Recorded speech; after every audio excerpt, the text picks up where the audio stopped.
आपादमौलिपर्यन्तं गुरूणामाकृतिं स्मरेत् तेन विघ्नाः प्रणश्यन्ति सिद्ध्यन्ति च मनोरथाः। योऽन्तः प्रविश्य मम वाचमिमां प्रसुप्तां सञ्जीवयत्य किल शक्तिधरस्वधाम्ना अन्यांश्च हस्तचरणश्रवणत्वगादीन् प्राणान्नमो भगवते पुरुषाय तुभ्यं। भवति यदनुभावादेडमूकोऽपि वाग्मी जडमतिरपि जन्तुर्जायते प्राज्ञमौलिः। सकलवचनचेतो देवता भारती सा मम मनसि निधत्तां सन्निधिं मानसे च। श्रीमतो राघवेन्द्रस्य नमामि पदपङ्कजे। कामिताशेषकल्याणकलनाकल्पपादपो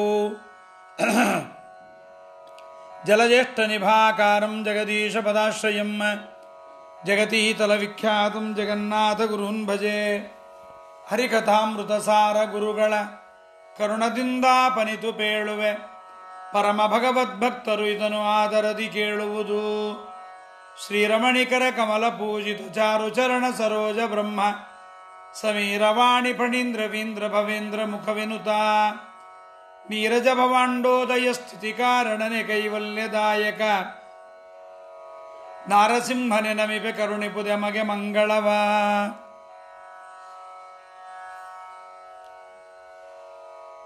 ಸ್ವತಂತ್ರ ತತ್ವದಲ್ಲಿ ಪರಮಶ್ರೇಷ್ಠನಾಗಿರತಕ್ಕಂತಹ ಜಗತ್ತಿನ ಸೃಷ್ಟಿ ಸ್ಥಿತಿ ನಿಯಮನ ಜ್ಞಾನಾಜ್ಞಾನ ಬಂಧ ಮೋಕ್ಷಕ್ಕೆ ಜೀವರ ಉದ್ಧಾರಕ್ಕೆ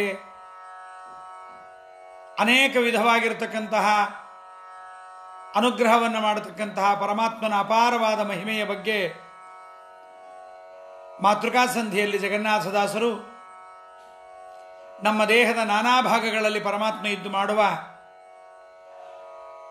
ಲೀಲೆಯಿಂದ ಮಾಡುವ ಯಾವುದೇ ವಿಧವಾದ ಭಗವಂತನಿಗೆ ಶ್ರಮವಾಗದೇ ಇರುವ ಪರಮಾತ್ಮನ ಪರಮಾದ್ಭುತವಾದ ಕಾರ್ಯಗಳನ್ನು ನಿರೂಪಣೆ ಮಾಡ್ತಾ ಇದ್ದಾರೆ.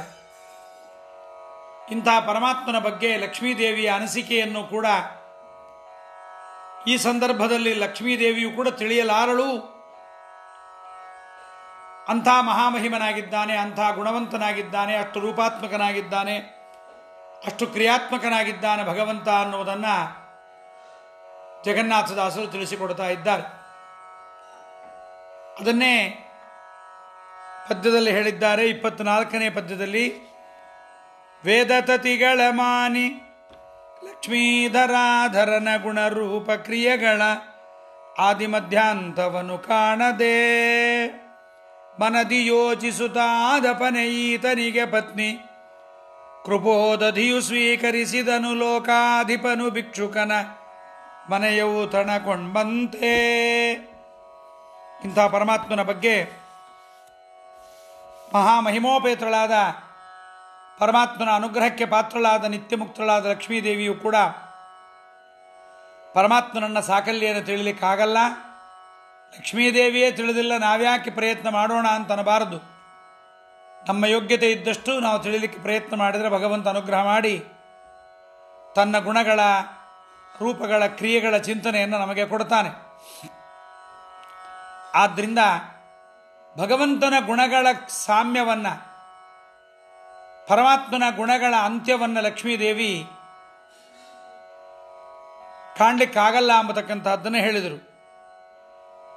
ಅದರಂತೆ ಪರಮಾತ್ಮನ ಗುಣಗಳ ಬಗ್ಗೆ ಮತ್ತೊಂದು ಉದಾಹರಣೆಯನ್ನು ನಮ್ಮ ಮನಸ್ಸಿಗೆ ಜಗನ್ನಾಥದಾಸರು ಇವತ್ತಿನ ಪದ್ಯ 25ರಲ್ಲಿ ನಿರೂಪಣೆ ಮಾಡ್ತಾ ಇದ್ದಾರೆ. 25ನೇ ಪದ್ಯ. ಕೋವಿದರು ಚಿತ್ತೈಸುವುದು ಶ್ರೀದೇವಿಯೊಳಗಿಗ ನಿಖಿಲ ಗುಣ ತೃಣಜೀವರಲಿ ಕಲ್ಪಿಸಿ ಯುಕುತಿಯಲಿ ಮತ್ತು ಕ್ರಮದಿಂದ ದೇವದೇವಕಿ ಇಪ್ಪಳೆಂದರಿದ ವಿರಿಂಚನ ಜನನಿ ಈತನಾವ ಕಾಲಕ್ಕೂ ಅರಿಯಳಂತವ ನರರ ಪಾಡೇನು. ಕೋವಿದರು ಪದಚ್ಛೇದ. ಚಿತ್ತೈಸುವುದು ಶ್ರೀದೇವಿಯೊಳಗಿಹ ನಿಖಿಲ ಗುಣ ತೃಣಜೀವರಲಿ ಕಲ್ಪಿಸಿ ಯುಕುತಿಯಲಿ ಮತ್ತು ಕ್ರಮದಿಂದ ದೇವ ದೇವಕಿ ಇಪ್ಪಳೆಂದು ಅರಿದು ಆವಿರಿಂಚನ ಜನನಿ ಈತನ ಆವ ಕಾಲಕ್ಕೂ ಅರಿಯಳು ಅಂತವ ನರರ ಪಾಡೇನು. ಬಹಳ ಅದ್ಭುತವಾದ ಸತ್ತತ್ವರತ್ನಮಾಲಾದಲ್ಲಿ ಹೇಳಿದ ಒಂದು ಚಿಂತನೆಯನ್ನು ಜಗನ್ನಾಥದಾಸರು ಉಪನಿಷತ್ತಲ್ಲೂ ಹೇಳಿದ್ದನ್ನು ನಮಗೆ ತಂದು ಕೊಡ್ತಾ ಇದ್ದಾರೆ. ಕೋವಿದರು ಜ್ಞಾನಿಗಳು ಈ ವಿಷಯವನ್ನು ಮನಸ್ಸಿಗೆ ತಂದುಕೋಬೇಕು. ಯುಕ್ತಿಯುಕ್ತವಾಗಿ ಮತ್ತು ತಾರತಮ್ಯದಿಂದ ದೇವದೇವಕಿ ಲಕ್ಷ್ಮೀದೇವಿ ಬಹಳ ಎತ್ತರದಲ್ಲಿದ್ದಾಳೆ ಅಂತ ಇಟ್ಕೊಳ್ರಿ, ಇದ್ದಾಳೆ. ತಿಳಿದು ಕೂಡ ನೀವು ಅವಳೊಳಗಿರುವ ಸಮಸ್ತ ಗುಣಗಳನ್ನು ಜೀವರಲ್ಲಿ ಕಲ್ಪಿಸಿರಿ. ಹಾಗೆ ಕಲ್ಪನೆ ಮಾಡಿಕೊಳ್ಳೇಬೇಕು ಅಂತಾರೆ. ಯಾಕೆಂದರೆ ಆ ವಿರಿಂಚನ ಜನನಿ ಈತನ ಮಹಿಮೆಯ ಮಿತಿಯನ್ನು ಯಾವ ಕಾಲದಲ್ಲೂ ಅರಿಯಳು, ಇನ್ನು ನರರ ಪಾಡೇನು ಅಂತಾರೆ. ಪರಮಾತ್ಮನ ಗುಣಗಳ ಕೊನೆಯನ್ನು ಯಾರೂ ಕಂಡಿಲ್ಲ, ಗುಣಗಳ ಪಾರವನ್ನು ಯಾರಿಗೂ ಕಾಣಲಿಕ್ಕಾಗಿಲ್ಲ. ಪರಮಾತ್ಮನ ಗುಣಗಳು ಅಷ್ಟು ಅಪಾರವಾಗಿದೆ. ಆ ಪರಮಾತ್ಮನ ಗುಣಗಳನ್ನು ಲಕ್ಷ್ಮೀದೇವಿ ಯಾಕೆ ಕಾಣಲಿಕ್ಕಾಗಲ್ಲ ಅನ್ನೋದನ್ನು ಒಂದು ಸುಂದರವಾದ ವಿಚಾರದಿಂದ ಜಗನ್ನಾಥದಾಸರು ಹೇಳ್ತಾರೆ. ತಾರತಮ್ಯ ಗೊತ್ತಿದ್ದವರಿಗೆ ಇದು ಬಹಳ ಸರಳವಾಗಿ ಅರ್ಥವಾಗತ್ತೆ. ತಾರತಮ್ಯದಲ್ಲಿ ಕೊನೆಯವರು ಮನುಷ್ಯೋತ್ತಮರು. ಮನುಷ್ಯೋತ್ತಮರಿಗೆ 100 ಗುಣ ಇದೆ ಅಂತ ಇಟ್ಕೊಳ್ರಿ. ಮನುಷ್ಯೋತ್ತಮರಿಗಿರತಕ್ಕಂಥ 100 ಗುಣ, 100 ಆನಂದ, 100 ರೂಪ, 100 ಕ್ರಿಯಾ ಅಂತ ಇಟ್ಕೊಳ್ರಿ, ಏನು ಬೇಕಾದ್ರೆ ಇಟ್ಕೊಳ್ರಿ. ಆ 100 ಗುಣಗಳು ಅವರ ಮೇಲ್ಗಡೆ ಇರತಕ್ಕಂಥವರಿಗೆ ಒಂದಾಗಿ ಬಿಡುತ್ತದು. ಇವರ 100 ಆನಂದ, ಇವರ 100 ಗುಣ ಮೇಲಿನವರಿಗೆ ಒಂದಕ್ಕೆ ಸಮಾನ. ಗಂಧರ್ವರ 100 ಗುಣ ಅವರ ಮೇಲಿನವರಿಗೆ 1 ಗುಣ ಆಗಿಬಿಡುತ್ತೆ. ಅವರ ಮೇಲಿನವರಿಗೆ ಇವರ 100 ಗುಣ ಅವರಿಗೆ ಒಂದಾಗತ್ತೆ. ಹೀಗೆ ಲೆಕ್ಕ ಹಾಕ್ತಾ ಹೋದರೆ ಬ್ರಹ್ಮದೇವರ ಗುಣ ಎಷ್ಟಾಗಬೇಡ ಅಲ್ಲಿಗೆ. ಆ ಬ್ರಹ್ಮದೇವರ ಗುಣಗಳು ಲಕ್ಷ್ಮೀದೇವಿಗೆ ಒಂದಾಗಿ ಬಿಡುತ್ತೆ. 100 ಗುಣಗಳು ಬ್ರಹ್ಮದೇವರ 100 ಗುಣ ಲಕ್ಷ್ಮೀದೇವಿಗೆ ಒಂದಾಗತ್ತೆ. ಲಕ್ಷ್ಮೀದೇವಿಯ 100 ಗುಣ ಪರಮಾತ್ಮನಿಗೆ ಒಂದಾಗತ್ತೆ. ಆದ್ದರಿಂದ ಪರಮಾತ್ಮನ ಗುಣಗಳ ಬಗ್ಗೆ ಹೀಗೆ ಹೇಳ್ತಾ ಹೋದರೆ, ಹೀಗೆ ಲೆಕ್ಕ ಮಾಡ್ತಾ ಹೋಗ್ರಿ. ಮಾನುಷೋತ್ತಮರಿಗೆ 1000 ಅಂದ್ಕೊಳ್ರಿ, ಅದು ದೇವಗಂಧರ್ವರಿಗೆ ಬರುವಾಗ 100 ಆಗತ್ತೆ, ಅಲ್ಲಿಂದ ಒಂದಾಗತ್ತೆ. ಹೀಗೆ ಇಳಿಸ್ತಲೇ ಇರ್ರಿ. ಪರಮಾತ್ಮನ ಗುಣಗಳನ್ನು ಆಣಿಸ್ಲಿಕ್ಕಾಗಲ್ಲ ಅಂತ. ಮನುಷ್ಯೋತ್ತಮರಿಗೆ 100 ಆನಂದ ಅಂತ ಇಟ್ಕೊಳ್ರಿ, 100 ಶಕ್ತಿ ಅಂತ ಇಟ್ಕೊಳ್ರಿ, 100 ರೂಪ ಅಂತ ಇಟ್ಕೊಳ್ರಿ, 100 ಕ್ರಿಯಾ ಅಂತ ಇಟ್ಕೊಳ್ರಿ. ಹಾಗೆ ಗಂಧರ್ವರಿಗೆ ಅದೊಂದು ಗುಣ, ದೇವಗಂಧರ್ವರಿಗೆ 1 ಗುಣ, ಚತುರ್ಮುಖನಿಗೆ 1 ಕೋಟಿ ಜ್ಞಾನ, 1 ಕೋಟಿ ಆನಂದ, 1 ಕೋಟಿ ಶಕ್ತಿ ಅಂದರೆ ಲಕ್ಷ್ಮೀದೇವಿಗೆ ಅದು ಒಂದಾಗತ್ತೆ. ಲಕ್ಷ್ಮೀದೇವಿಗೆ 1 ಕೋಟಿ ಗುಣ, ಲಕ್ಷ್ಮೀದೇವಿಗೆ 1 ಕೋಟಿ ಆನಂದ, ಲಕ್ಷ್ಮೀದೇವಿಗೆ 1 ಕೋಟಿ ಜ್ಞಾನ ಇದೆ ಅಂದರೆ ಪರಮಾತ್ಮನಿಗೆ ಅದು ಒಂದಕ್ಕೆ ಸಮಾನ ಆಗತ್ತೆ.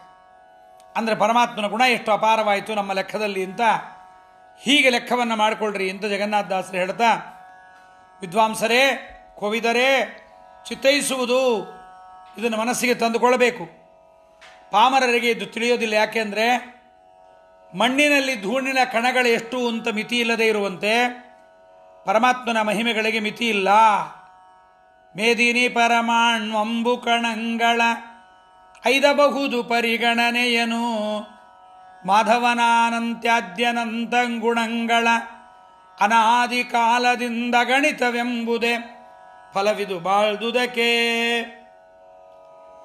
ಭೂಮಿಯ ಮಣ್ಣಿನ ಕಣಗಳನ್ನು ಎಣಿಸಿಬಿಡಬಹುದು, ಮಳೆಯ ನೀರಿನ ಗುಣಗಳನ್ನು ಎಣಿಸಿಬಿಡಬಹುದು, ಆದರೆ ಪರಮಾತ್ಮನ ಗುಣಗಳನ್ನು ಎಣಿಸಲಿಕ್ಕಾಗಲ್ಲ. ಅಷ್ಟು ಅಪಾರವಾದ ಗುಣ. ಬರೀ ದಾಸರೇ ಇದು ಹೇಳ್ತಾ ಇಲ್ಲ. ವಿಷ್ಣೋರ್ನುಕಂ ವೀರ್ಯಾಣಿ ಪ್ರವೋಚಂ ಯಪ್ಪಾರ್ಥಿವಾನಿ ವಿಮಮೇ ರಜಾಂಸಿ ಅಂತ ವೇದ ಹೇಳ್ತಾ ಇದೆ. ವಿಷ್ಣೋರ್ನು ವೀರ್ಯಗಣನಾಂ ಕತಮೋರ್ಹತೀಗ ಯಪ್ಪಾರ್ಥಿವಾನ್ಯಪಿ ಕವಿರ್ವಿಮಮೇ ರಜಾಂಸಿ ಸ್ಕಂಭಯಸ್ವರಭಸಾ ಸ್ಖಲಿತಂ ತ್ರಿಪೃಷ್ಠಂ ಯನ್ಮಾಂ ನಿಶಮ್ಯ ಸದನಾ ದುರುಕಂಪಮಾನಂ. ಈ ಶ್ಲೋಕ ಬ್ರಹ್ಮದೇವರು ನಾರದರಿಗೆ ಹೇಳಿದ ಶ್ಲೋಕ ಇದು. ನಾರದರಿಗೆ ಪರಮಶ್ರೇಷ್ಠವಾದ ಭಾಗವತವನ್ನು ಉಪದೇಶ ಮಾಡ್ತಾ, ಪರಮಾತ್ಮನ ಮಹಿಮೆ ಅಪಾರವಾದದ್ದಪ್ಪ, ವಿಷ್ಣೋರ್ನು ವೀರ್ಯ ಗಣನಾಂ ಕತಮಃ ಅರ್ಹತಿ. ಯಾವ ಉತ್ತಮನಿಗೂ ಪರಮಾತ್ಮನ ಗುಣಗಳನ್ನು ತಿಳಿಯಲಿಕ್ಕಾಗಲ್ಲ. ಯ ಪಾರ್ಥಿವಾನಿ ಮಮೇರಜಾಂಸಿ, ಮಣ್ಣಿನ ಕಣಗಳನ್ನು ಎಣಿಸಿಬಿಡಬಹುದು, ಮಳೆಯ ನೀರಿನ ಹನಿಗಳನ್ನು ಎಣಿಸಿಬಿಡಬಹುದು, ಆದರೆ ಪರಮಾತ್ಮನ ಗುಣಗಳನ್ನು ಎಣಿಸಲಿಕ್ಕಾಗೋದಿಲ್ಲ. ಅದರಿಂದ ಶ್ರುತಿ ಹೇಳ್ತಾ ಇದೆ, ಆದರೂ ಪರಮಾತ್ಮನ ಕೆಲವೇ ಮಹಿಮೆಗಳಿಗೆ ಕೊನೆಯ ಪಕ್ಷದಲ್ಲಿ ಒಂದು ಮಹಿಮೆಗಾದರೂ ಪರಿಮಿತಿಯನ್ನು ತನ್ನ ಸಮಸ್ತ ಗುಣಗಳಿಂದ ಅಳೆದು ಲಕ್ಷ್ಮೀದೇವಿ ಹೇಳಲಿಕ್ಕಾಗೋದಿಲ್ವಾ? ಲಕ್ಷ್ಮೀದೇವಿ ಆದಿ ಮಧ್ಯಾಂತವನ್ನು ಕಾಣದಳು ಅಂತ ಹೇಳ್ತಾ ಇದ್ದಿರಲ್ಲ, ಇದು ಹೇಗೆ ಸಮರ್ಪಕ? ಶ್ರೀದೇವಿಯ ಸಮಸ್ತ ಗುಣಗಳನ್ನು ತೃಣಜೀವರಲ್ಲಿ ಕಲ್ಪಿಸಿಕೊಳ್ಳುವುದಾದರೂ ಏಕೆ? ಇದು ಪಾಮರರಿಗೆ ತಿಳಿಯಲ್ಲ ಅಂತಾರೆ ಜಗನ್ನಾಥದಾಸರು. ಶ್ರೀದೇವಿಯೊಳಗಿಹ ನಿಖಿಲ ಗುಣ ತೃಣಜೀವರಲ್ಲಿ ಕಲ್ಪಿಸಿ.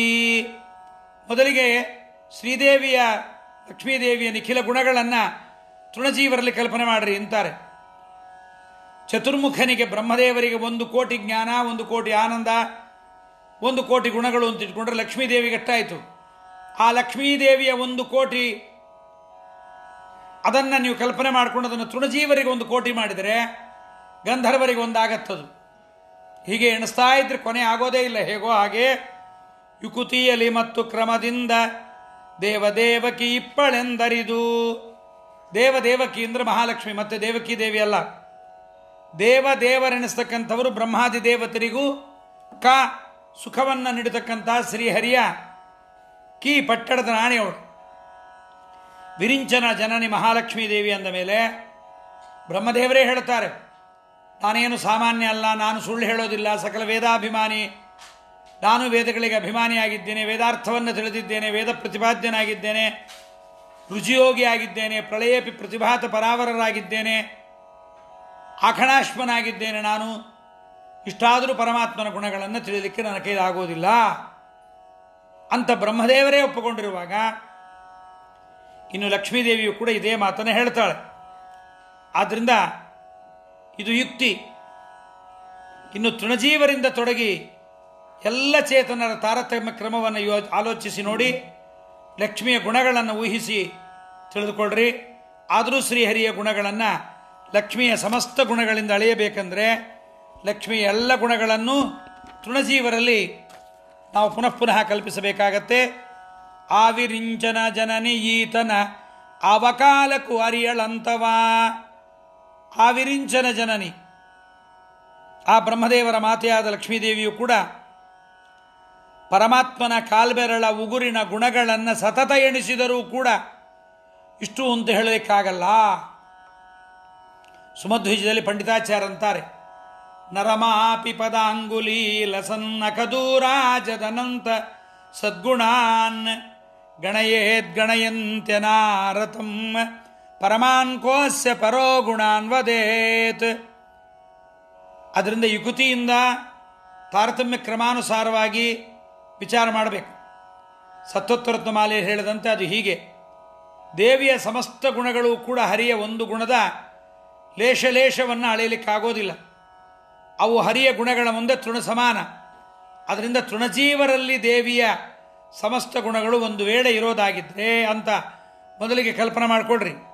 ಇದರ ಮೇಲೆ ತಾರತಮ್ಯ ಕ್ರಮದಿಂದ ವಿಚಾರ ಮಾಡಿದಾಗ ದೇವಿಯಲ್ಲಿ, ಲಕ್ಷ್ಮೀದೇವಿಯಲ್ಲಿ ಮೊದಲಿಗಿಂತ ಕೋಟಿಗಟ್ಟಲೆ ಅಧಿಕ ಪ್ರಮಾಣದಲ್ಲಿ ಗುಣಗಳು ಊಹೆಯಿಂದ ಸಿದ್ಧವಾಗತ್ತೆ. ಆ ಗುಣಗಳಿಂದಲಾದರೂ ಹರಿಯ ಗುಣಲೇಶವನ್ನು ಅಳೆಯಬಹುದು ಅಂದುಕೊಂಡ್ರೆ ಅದು ಸುಳ್ಳಾಗತ್ತೆ. ಆ ಗುಣಗಳು ತೃಣ ಸಮಾನವಾಗತ್ತೆ.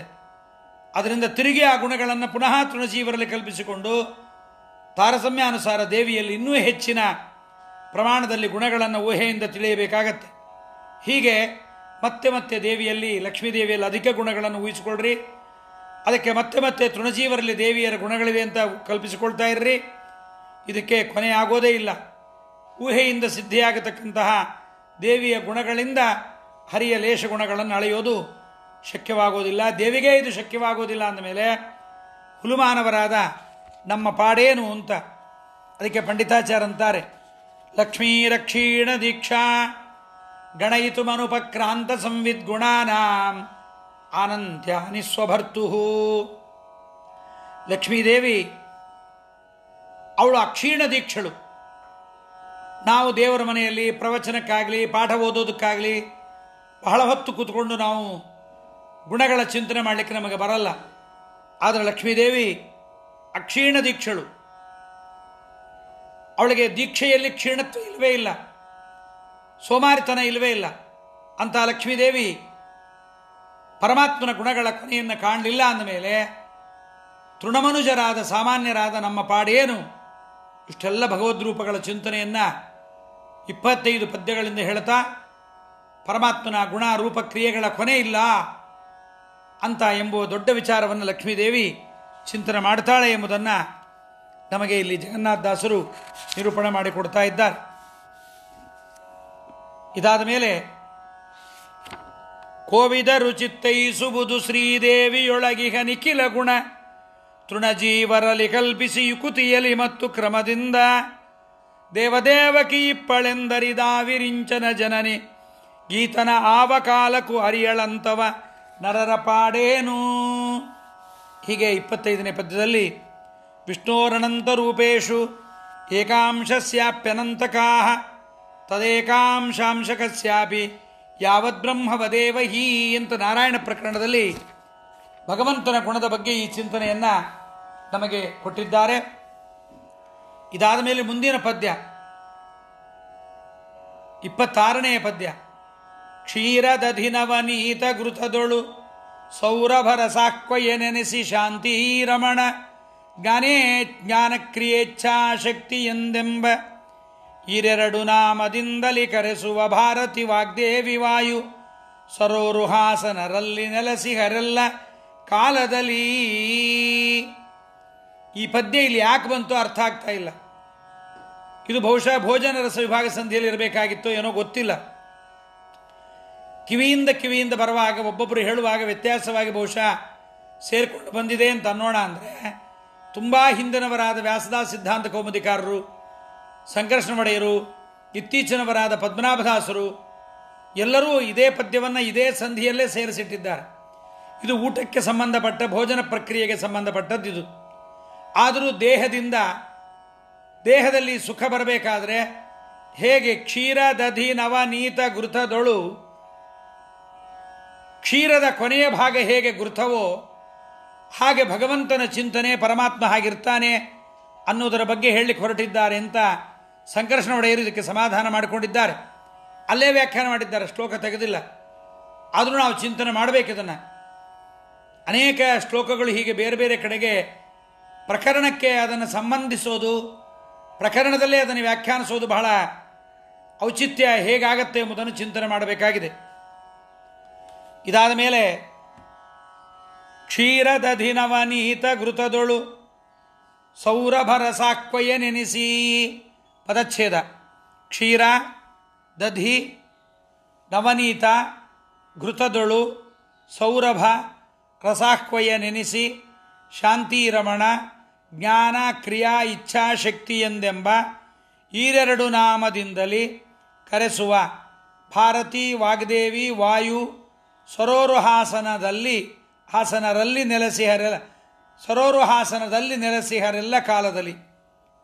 ಕ್ಷೀರ ಅಂದರೆ ಹಾಲು, ದಧಿ ಅಂದರೆ ಮೊಸರು, ನವನೀತ ಅಂದರೆ ಬೆಣ್ಣೆ, ಘೃತಗಳಲ್ಲಿ ತುಪ್ಪಗಳಲ್ಲಿ, ಸೌರಭ ನಾಮಗಳಿಂದ ಮತ್ತು ರಸನಾಮಗಳಿಂದ ಶಾಂತಿದೇವಿಯ ರಮಣನಾದ ಅನಿರುದ್ಧನಿರ್ತಾನೆ. ಹಾಗೂ ಅನಿರುದ್ಧನಾಮ ಮತ್ತು ಜ್ಞಾನ ಶಕ್ತಿ, ಕ್ರಿಯಾಶಕ್ತಿ, ಇಚ್ಛಾಶಕ್ತಿ ನಾಮಗಳು ಅಂತ 4 ನಾಮಗಳಂತೂ ಅಂತ ಕರೆಸಿಕೊಳ್ತಾನೆ. ಕ್ಷೀರದಧಿ ನವನೀತ ಘೃತಗಳಲ್ಲಿ ಭಾರತಿ, ಸರಸ್ವತಿ, ವಾಯು ಬ್ರಹ್ಮರಿರ್ತಾರೆ ಅಂತ ಈ ವಿಚಾರ ಬರುತ್ತೆ. ಈ ಪದ್ಯ ಮಾತೃಕಾ ಸಂಧಿಗೆ ಹೇಗೆ ಕೂಡತ್ತೆ ಎಂಬುದೇ ಬಹಳಷ್ಟು ವಿಚಾರ ಮಾಡಿದರೂ ಕೂಡ ಹೊಳೆಯುತ್ತಾ ಇಲ್ಲ. ದಾಸರೇ ಇದನ್ನು ತಿಳಿಸಬೇಕು, ಮಹಾಜ್ಞಾನಿಗಳ ಅವತಾರ ಮಾಡಿ ಇದನ್ನು ತಿಳಿಸಬೇಕು. ಕ್ಷೀರದಧಿ ನವನೀತ ಘೃತದೊಳು ಸೌರಭಾಕ್ವಯ ನೆನೆಸಿ. ಹಾಲು, ಮೊಸರು, ಬೆಣ್ಣೆ, ತುಪ್ಪಗಳಲ್ಲಿ ಅನಿರುದ್ಧ. ಸೌರಭ ಅಂದರೆ ಸುವಾಸನೆ ಎಂಬ ಹೆಸರಿನಿಂದ, ರಸ ಅಂದರೆ ಷಡ್ರಸಗಳ ನಾಮಗಳಿಂದಲೂ ಪರಮಾತ್ಮ ಕರೆಸಿಕೊಳ್ಳುತ್ತಾ ಸೌರಭ ರಸಗಳಲ್ಲಿ ಪರಮಾತ್ಮ ನಿಯಾಮಕನಾಗಿರ್ತಾನೆ. ಶಾಂತಿರಮಣ ಅನಿರುದ್ಧ ನಾಮದಿಂದ ಜ್ಞಾನಶಕ್ತಿ, ಕ್ರಿಯಾಶಕ್ತಿ, ಇಚ್ಛಾಶಕ್ತಿ ನಾಮಕನಾಗಿ ಪರಮಾತ್ಮ ಇರ್ತಾನೆ. ಹಾಲು, ಮೊಸರು, ಬೆಣ್ಣೆ, ತುಪ್ಪಗಳಲ್ಲಿ ಅನಿರುದ್ಧ, ಅವನ ಆಶ್ರಯದಲ್ಲಿ ಭಾರತೀ ದೇವಿ ವಾಗ್ದೇವಿ ಸರಸ್ವತಿ, ವಾಯು ಬ್ರಹ್ಮರು ಇದ್ದಾರೆ ಎಲ್ಲ ಕಾಲಗಳಲ್ಲಿ. ಜ್ಞಾನಕ್ರಿಯೇಚ್ಛಾಶಕ್ತಿ ಇಂಥ 4 ರೂಪಗಳಲ್ಲ. ಜ್ಞಾನ ಒಂದು ಶಕ್ತಿ, ಕ್ರಿಯಾ ಒಂದು ಶಕ್ತಿ, ಇಚ್ಛಾ ಎಂಬತಕ್ಕಂಥದ್ದು ಒಂದು ಶಕ್ತಿ. ಗೃಹೀತ ಶಕ್ತಿ ತ್ರಿತಯಾಯ ದೇಹಿನಾಂ ಅಂತರ್ಧ್ರುವಾಯಾಮ್ ಅನುಪಲಭ್ಯ ವರ್ತನೆ ಅಂತ ಭಾಗವತ ದ್ವಿತೀಯ ಸ್ಕಂದದಲ್ಲಿ ಇದು ಬರುತ್ತೆ ಈ ಮಾತು. 2ನೇ ಸ್ಕಂದದಲ್ಲಿ ಜ್ಞಾನ, ಕ್ರಿಯಾ, ಇಚ್ಛೆ ಈ 3 ಸ್ವಾತಂತ್ರ್ಯ ಅಂತ ಕರೀತಾರೆ ಪರಮಾತ್ಮನದು. ಸ್ವಾತಂತ್ರ್ಯ ಎಂಬುದು ಪರಮಾತ್ಮನ ಶಕ್ತಿ. ಹೀಗಾಗಿ ಇದು 3 ಶಕ್ತಿ ತ್ರಯ. ಅದಕ್ಕೆ ದಾಸರಾಯರು ಕೂಡ ಹೇಳುತ್ತಾರೆ, ಮನವೇ ಮರವರೇನು ಹರಿಯ ಅಂತ ಹೇಳುವಾಗ ಜ್ಞಾನೇಚ್ಛಾಶಕ್ತಿ ತ್ರಯವ ಬಯಸುತ್ತಾನಂದ ಪಡುತ್ತಿರು ಬಯಸಿದರು ಭಯವ ಸಾನುರಾಗದಿ ಬೇಡು ದಯವ ನೀ ಮದ್ದಾನ ಎಂದದಿ ಸಂಚರಿಸು ಬಿಟ್ಟು ಭಯವ ಅಂತ ಹಾಡಿದ್ದಾರೆ. ಇದು ನೈವೇದ್ಯ ಸಮರ್ಪಣಾ ಕಾಲದಲ್ಲೂ ಹೀಗೆ ಮಾಡ್ತೀವಿ ಅಂತ ಇದ್ದಾನೆ ಅಂತ. ಬೇರೆ ಉಪಾಸನೆಯನ್ನು ಯಾವುದಾದ್ರೊಂದು ಅಥವಾ 2 ಉಪಾಸನೆ ಮಾಡಬಹುದು ಅಂತ ವಿರೋಧವಿಲ್ಲ ಅಂತ ಹೇಳಿದ್ದಾರೆ. ಆ ಹಾಲು ಮೊಸರು ಮುಂತಾದರಲ್ಲಿ ಸುವಾಸನೆ ರುಚಿಗಳು ಮಾತ್ರವಲ್ಲದೆ ಬಣ್ಣ ಇದೆ, ಸ್ಪರ್ಶದ ಸುಖ ಇದೆ. ರಸೋಹಮಪ್ಸು ಕೌಂತೆಯ ಅಂತ ಭಗವದ್ಗೀತೆಯಲ್ಲಿ ಬಣ್ಣ ಸ್ಪರ್ಶಗಳಿಗೆ, ಸುವಾಸನ ರುಚಿಗಳಿಗೆ ಹಾಲು ಮುಂತಾದ ಪದಾರ್ಥಗಳಲ್ಲಿ ಮುಖ್ಯ. ಅದರಿಂದ ಸುವಾಸನೆ ರುಚಿಗಳಲ್ಲಿ ಪರಮಾತ್ಮ ಸೌರಭರಸ ನಾಮಕನಾಗಿ ಅನಿರುದ್ಧ ಉಪಾಸನೆ ಮಾಡ್ರಿ ಅಂತ ಊಟ ಮಾಡುವ ಪದಾರ್ಥದ ಬಗ್ಗೆಯೂ ಕೂಡ ಜಗನ್ನಾಥದಾಸರು ಹೇಳಿದ್ದಾರೆ. ಇನ್ನು 27ನೇ ಪದ್ಯ. ವಸುಗಳೆಂಟು ನವಪ್ರಜೇಶರು ಶ್ವಸನಗಣವೈವತ್ತು ಏಕಾದಶ ದಿವಾಕರರನಿತು ರುದ್ರರು ಅಶ್ವಿನಿಗಳೆರಡು ದಶವಿಹೀನ ಶತಾಖ್ಯಯೀ ಸುಮನಸರೊಳಗೆ ಚತುರಾತ್ಮ ನಿಯಾಮಿಸುವ ಬ್ರಹ್ಮ ಸಮೀರ ಖಗಪ ಫಣೀಂದ್ರರೊಳಗಿದ್ದು. ಈ ಪದ್ಯದಲ್ಲೂ ಕೂಡ 90 ಜನ ಆಗಬೇಕು. ಅದಕ್ಕೆ ಪಾಠಾಂತರಗಳಿದೆ. ಶ್ವಸನಗಣ ಗಳೆಗಳೇಳೇಳು ಅಂತ ಕೂಡ ಮಾಡ್ಕೋಬೇಕು ಅಂತ ಒಬ್ಬ ವ್ಯಾಖ್ಯಾನಕಾರ ವ್ಯಾಖ್ಯಾನ. ಅಶ್ವಿನಿಗಳೊಂದು ಅಂತ ಪಾಠ ಮಾಡ್ಕೋಬೇಕು ಅಂತಲೂ ಇದೆ. ಪದಚ್ಛೇದ. ವಸುಗಳು 8, ನವ ಪ್ರಜೇಶರು, ಶ್ವಸನಗಣ 50, ಏಕಾದಶ ದಿವಾಕರರು, ಇನಿತು ರುದ್ರರು, ಅಶ್ವಿನಿಗಳೆರಡು, ದಶವಿಹೀನ ಶತಾಖ್ಯ, ದಶವಿಹೀನ ಶತಾಖ್ಯ, ಈ ಸುಮನಸರೊಳಗೆ ಚತುರಾತ್ಮ ನಿಯಾಮಿಸುವ ಬ್ರಹ್ಮ ಸಮೀರ ಖಗಪ ಫಣೀಂದ್ರ ಇವರ ಒಳಗಿದ್ದು ಅಂತ. ವಸುಗಳು 8 ಜನ ವಸುಗಳಿದ್ದಾರೆ. ದಾಸರಾಯರೇ ಮುಂದೆ ಬೃಹತ್ ತಾರತಮ್ಯ ಸಂಧಿಯಲ್ಲಿ ಅನೇಕ ಕಡೆಗಳಲ್ಲಿ ಹೇಳ್ತಾರೆ. ದ್ರೋಣ, ಪ್ರಾಣ, ಧ್ರುವ, ಅರ್ಕ, ಅಗ್ನಿ, ದೋಷ, ವಸು, ವಿಭಾವಸು ಅಂತ 8 ವಸುಗಳು. ಇವರಲ್ಲಿ ಅಗ್ನಿಯೂ ಒಬ್ಬ ಬರ್ತಾನೆ. ಅಗ್ನಿ ದೊಡ್ಡವನು ಇವರಲ್ಲಿ. ಇವರು ಎಲ್ಲಿ ಬಂದಿದ್ದಾರೆ, ಎಲ್ಲಿ ಹುಟ್ಟಿದ್ದಾರೆ ಅಂತ ವಿಚಾರ ಮಾಡಿದರೆ ದಕ್ಷ ಪ್ರಜಾಪತಿಯ ಮಗಳು ವಸುದೇವಿ ಎಂಬತಕ್ಕಂಥವಳಲ್ಲಿ ಧರ್ಮ ಪ್ರಜಾಪತಿಯಿಂದ ಜನಿಸಿರತಕ್ಕಂಥವರು ಇವರೆಲ್ಲರೂ ಕೂಡ. ಇವರಲ್ಲಿ ಅಗ್ನಿ ಪ್ರಧಾನವಾಗಿದ್ದಾನೆ ಅಂತ ಹೇಳಿದೆ. ಕೊನೆಯವನಾದವನೇ ವಿಭಾವಸು, ದ್ಯುನಾಮಕ ವಸು. ಅವನಿಗೆ ಭೀಷ್ಮ ಅಂತವನೇ ಅವತಾರವನ್ನು ಮಾಡಿದ್ದು ಮುಂದೆ. ಇವರ 6 ವಸುಗಳು 8 ಜನರು ಕೂಡ ವಸಿಷ್ಠರ ಮನೆಗೆ ಹೋಗ್ತಾರೆ. ಅಲ್ಲಿದ್ದ ಕಾಮಧೇನುವನ್ನು ನೋಡ್ತಾರೆ. ಅದು ಕೊಟ್ಟಿರತಕ್ಕಂಥ ಅಮೋಘವಾದ ಅದ್ಭುತವಾದ ಅತಿಥಿ ಸತ್ಕಾರಕ್ಕೆ ಬೇಕಾದ ಸಕಲ ಪದಾರ್ಥಗಳನ್ನು, ಆ ಹಸು ಕೊಟ್ಟಿದ್ದನ್ನು, ದೇವಲೋಕದ ಹಸು ಕೊಟ್ಟಿದ್ದನ್ನು ನೋಡಿ ವರಾಂಗಿ ಕೇಳ್ತಾಳೆ, ದ್ಯುನಾಮಕ ವಸುವಿನ ಮಡದಿ, ಏನಿದರ ಸಾಮರ್ಥ್ಯ ಅಂತ. ಇದನ್ನು ಹಾಲು ಕುಡಿದ್ರೆ 10,000 ವರ್ಷ ಯೌವನ ಹೋಗಲ್ಲ, ಮುಪ್ಪು ಬರಲ್ಲ, ಚರ್ಮ ಸುಕ್ಕುಗಟ್ಟಲ್ಲ, ಯಾವಾಗಲೂ ಸುಖವಾಗಿರಬಹುದು ಅಂತೆಲ್ಲ ಅದರ ಮಹಿಮೆ ಹೇಳ್ತಾರೆ. ಅವಾಗ ವರಾಂಗಿ ಏನು ಮಾಡ್ತಾಳೆ, ನನ್ನ ಒಬ್ಬ ಸ್ನೇಹಿತೆಯೂ ಇದ್ದಾಳೆ, ಅವಳ ಹೆಸರು ವರಾಂಗಿ ಅಂತ. ನಾವಿಬ್ಬರೂ ಸೇರಿದರೆ ಒಬ್ಬರಿಗೆ ಮುಪ್ಪು, ಒಬ್ಬರಿಗೆ ಯೌವನ ಅಂತಾಗಿರುತ್ತೆ. ಅವಳಿಗೆ ಹಾಲನ್ನು ಕುಡಿಸ್ಬಿಡೋಣ, ಹಸುವನ್ನು ತೊಗೊಂಡು ಹೋಗೋಣ ಅಂತಾಳೆ. ಆಗ ಅದನ್ನು ತೊಗೊಂಡು ಹೋಗಲಿಕ್ಕೆ ಪ್ರಯತ್ನ ಮಾಡ್ತಾರೆ. ವಸಿಷ್ಠ ಸಂಸ್ಥಃ ಕಮಲೋದ್ಭವ ಪ್ರಭು ಅಂತ ವಸಿಷ್ಠರ ಒಳಗಿದ್ದ ಬ್ರಹ್ಮದೇವರು ಶಾಪವನ್ನು ಕೊಡ್ತಾರೆ. ವಸಿಷ್ಠರೇ ಕೊಡಬಹುದಾಗಿತ್ತಲ್ಲ, ಅಂದ್ರೆ ಅಗ್ನಿ ದೊಡ್ಡವನಿದ್ದಾನೆ ವಸಿಷ್ಠರಿಗಿಂತ. ಹಾಗಾಗಿ ವಸಿಷ್ಠರ ಒಳಗಿದ್ದ ಬ್ರಹ್ಮದೇವರು ಈ ಶಾಪವನ್ನು ಅವರಿಗೆ ಸಮ್ಮತವಾಗಿತ್ತು ಕೊಟ್ಟಿದ್ದಾರೆ. ಅವರೇ ಗಂಗಾದೇವಿಯಲ್ಲಿ ಶಂತನುವಿನಿಂದ 8 ಜನ ಮಕ್ಕಳಾಗುತ್ತಾರೆ. 7 ಜನರನ್ನು ಅವರ ಮಕ್ಕಳ ಆ ವಸುಗಳ ಮಾತಿನಂತೆ ನೀರಲ್ಲಿ ಮುಳುಗಿಸ್ತಾಳೆ. 8ನೇವನನ್ನು ಉಳಿಸ್ತಾಳೆ ಎನ್ನುವ ಕಥೆಯನ್ನು ಇಲ್ಲಿ ಜ್ಞಾಪಿಸ್ಕೋಬೇಕು. ವಸುಗಳು 8 ಪ್ರಜಾಪತಿಗಳು 9, ಮರುದ್ಗಣದವರು 50, ಆದಿತ್ಯರು 11, 11 ರುದ್ರರು ಮತ್ತು 2 ಅಶ್ವಿನಿ ದೇವತೆಗಳು. ಈ 90 ದೇವತೆಗಳಲ್ಲಿ ಅಂತ ಹೇಳಿದ್ದಾರೆ. ಹೆಂಗೆ ಅಂತ ಹೇಳ್ತೀನಿ ಮುಂದೆ. 90 ಆಗಲ್ಲ, ಜಾಸ್ತಿ ಆಗತ್ತೆ. ಚತುರಾತ್ಮ ಅಂತ ಪರಮಾತ್ಮನಿಗೆ ಹೆಸರಿ. ಚತುರಾತ್ಮ, ಚತುರ್ಭಾವ, ಚತುರ್ದಂಷ್ಟ ಅಂತ ದೇವರನ್ನು ಕರೀತಾನೆ. ಅಂಥ ಚತುರಾತ್ಮನಾದ ಅನಿರುದ್ಧ ಪ್ರದ್ಯುಮ್ನ ಸಂಕರ್ಷಣಾತ್ಮನಾದ ಪರಮಾತ್ಮ ಬ್ರಹ್ಮವಾಯು ಗರುಡ ಶೇಷರೊಳಗಿದ್ದು ನಿಯಮನ ಮಾಡ್ತಾನೆ ನಮ್ಮ ದೇಹದಲ್ಲಿ ಅಂತ ಈ ದೇವತೆಗಳೆಲ್ಲ ಇದ್ದಾರೆ. ಆ ದೇವತೆಗಳೊಳಗೆ ಬ್ರಹ್ಮವಾಯುಗಳು, ಅವರಲ್ಲಿ ಪರಮಾತ್ಮ ಚತುರಾತ್ಮನಾದ ಪರಮಾತ್ಮ ಇದ್ದಾನೆ ಅಂತ ಚಿಂತನೆ ಮಾಡಬೇಕು ಅಂತ ಹೇಳ್ತಾ ಇದ್ದಾರೆ. ಇನ್ನು ನವಪ್ರಜೇಶರು ಮರೀಚಿ, ಅತ್ರಿ, ಅಂಗೀರಸ, ಪುಲಸ್ತ್ಯ, ಪುಲಹ, ಕೃತು, ಭೃಗು, ವಸಿಷ್ಠ, ದಕ್ಷ ಎಂಬತಕ್ಕಂಥ ಪ್ರಜಾಪತಿಗಳು ಬ್ರಹ್ಮದೇವರ ಮಾನಸ ಪುತ್ರರು ಎಲ್ಲರೂ ಕೂಡ. ಸೃಷ್ಟಿ ಪ್ರಾರಂಭದಲ್ಲಿ ಇವರನ್ನು ಬ್ರಹ್ಮದೇವರು ಸೃಷ್ಟಿ ಮಾಡ್ತಾರೆ. ಆ ಮರೀಚಿ ಋಷಿಗಳ ಮಕ್ಕಳೇ ಕಶ್ಯಪರು, ಅತ್ರಿ ಋಷಿಗಳ ಮಗನೇ ಚಂದ್ರ, ಆಂಗೀರಸರು, ಪುಲಸ್ತರು, ಅವರ ಅಂಶದಲ್ಲಿ ಬಂದವನೇ ರಾವಣ, ಪುಲಹ, ಕ್ರತು, ಭೃಗು ಋಷಿಗಳು. ಇವರದೆಲ್ಲ ವಿಸ್ತಾರವನ್ನು ಭಾಗವತದಲ್ಲಿ ನಾವು ಕೇಳ್ತೇವೆ. ಶ್ವಸನಗಣವೈವತ್ತು ಈ ಮರೀಚಿ, ಅತ್ರಿ, ಅಂಗೀರಸ, ಪುಲಸ್ತ್ಯ, ಪುಲಹ, ಕೃತು, ಭೃಗು, ವಸಿಷ್ಠರಿಗೆ ಪ್ರಜಾಪತಿಗಳಿಗೆ ಕರ್ದಮ ಪ್ರಜಾಪತಿಗಳ ಮಡದಿಯಾದ ದೇವಹೂತಿಯಲ್ಲಿ ಹುಟ್ಟಿದ 9 ಜನ ಕನ್ಯೆಯರನ್ನು ಕೊಟ್ಟು ಮದುವೆ ಮಾಡುತ್ತಾರೆ. ಅವರಲ್ಲೇ ವಂಶ ಬೆಳೆದತ್ತೆ. ಮುಂದೆ ಮರೀಚಿ ಋಷಿಗಳ ಮಡದಿ, ಅವಳಲ್ಲಿ ನಮ್ಮ ಕಶ್ಯಪರು ಹುಡುತ್ತಾರೆ. ಕಶ್ಯಪರಿಗೆ ದಿತಿ ಎನ್ನುವ ದಿತಿ, ಅದಿತಿ, ಧನು, ಕದ್ರು, ಕೀಕಸ ಇವರೆಲ್ಲ ಹುಟ್ಟುತ್ತಾರೆ.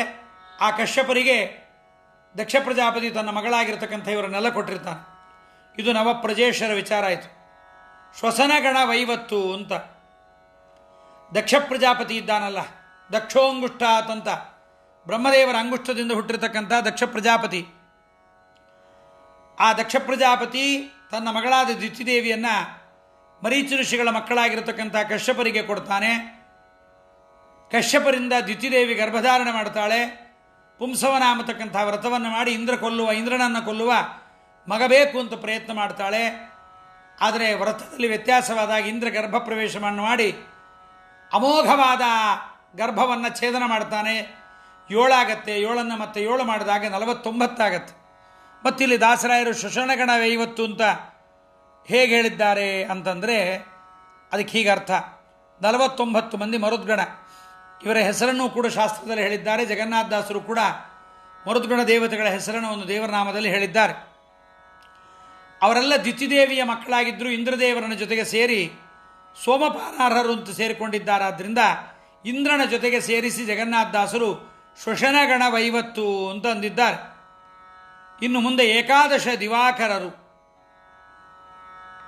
ಧಾತೃ, ಅರ್ಯಮ, ಮಿತ್ರ, ವರುಣ, ಅಂಶು, ಭಗ, ಇಂದ್ರ, ವಿವಸ್ವಂತ, ಪೂಷಾ, ತ್ವಷ್ಟ, ಪರ್ಜನ್ಯ, ವಿಷ್ಣು ಅಂತ ದಕ್ಷಕುಮಾರಿ ದಕ್ಷ ಪ್ರಜಾಪತಿಯ ಮಗಳಾದ ಅದಿತಿಯಲ್ಲಿ ಕಶ್ಯಪರಿಂದ ಈ 12 ಆದಿತ್ಯರು ಹುಟ್ಟಿದ್ದಾರೆ.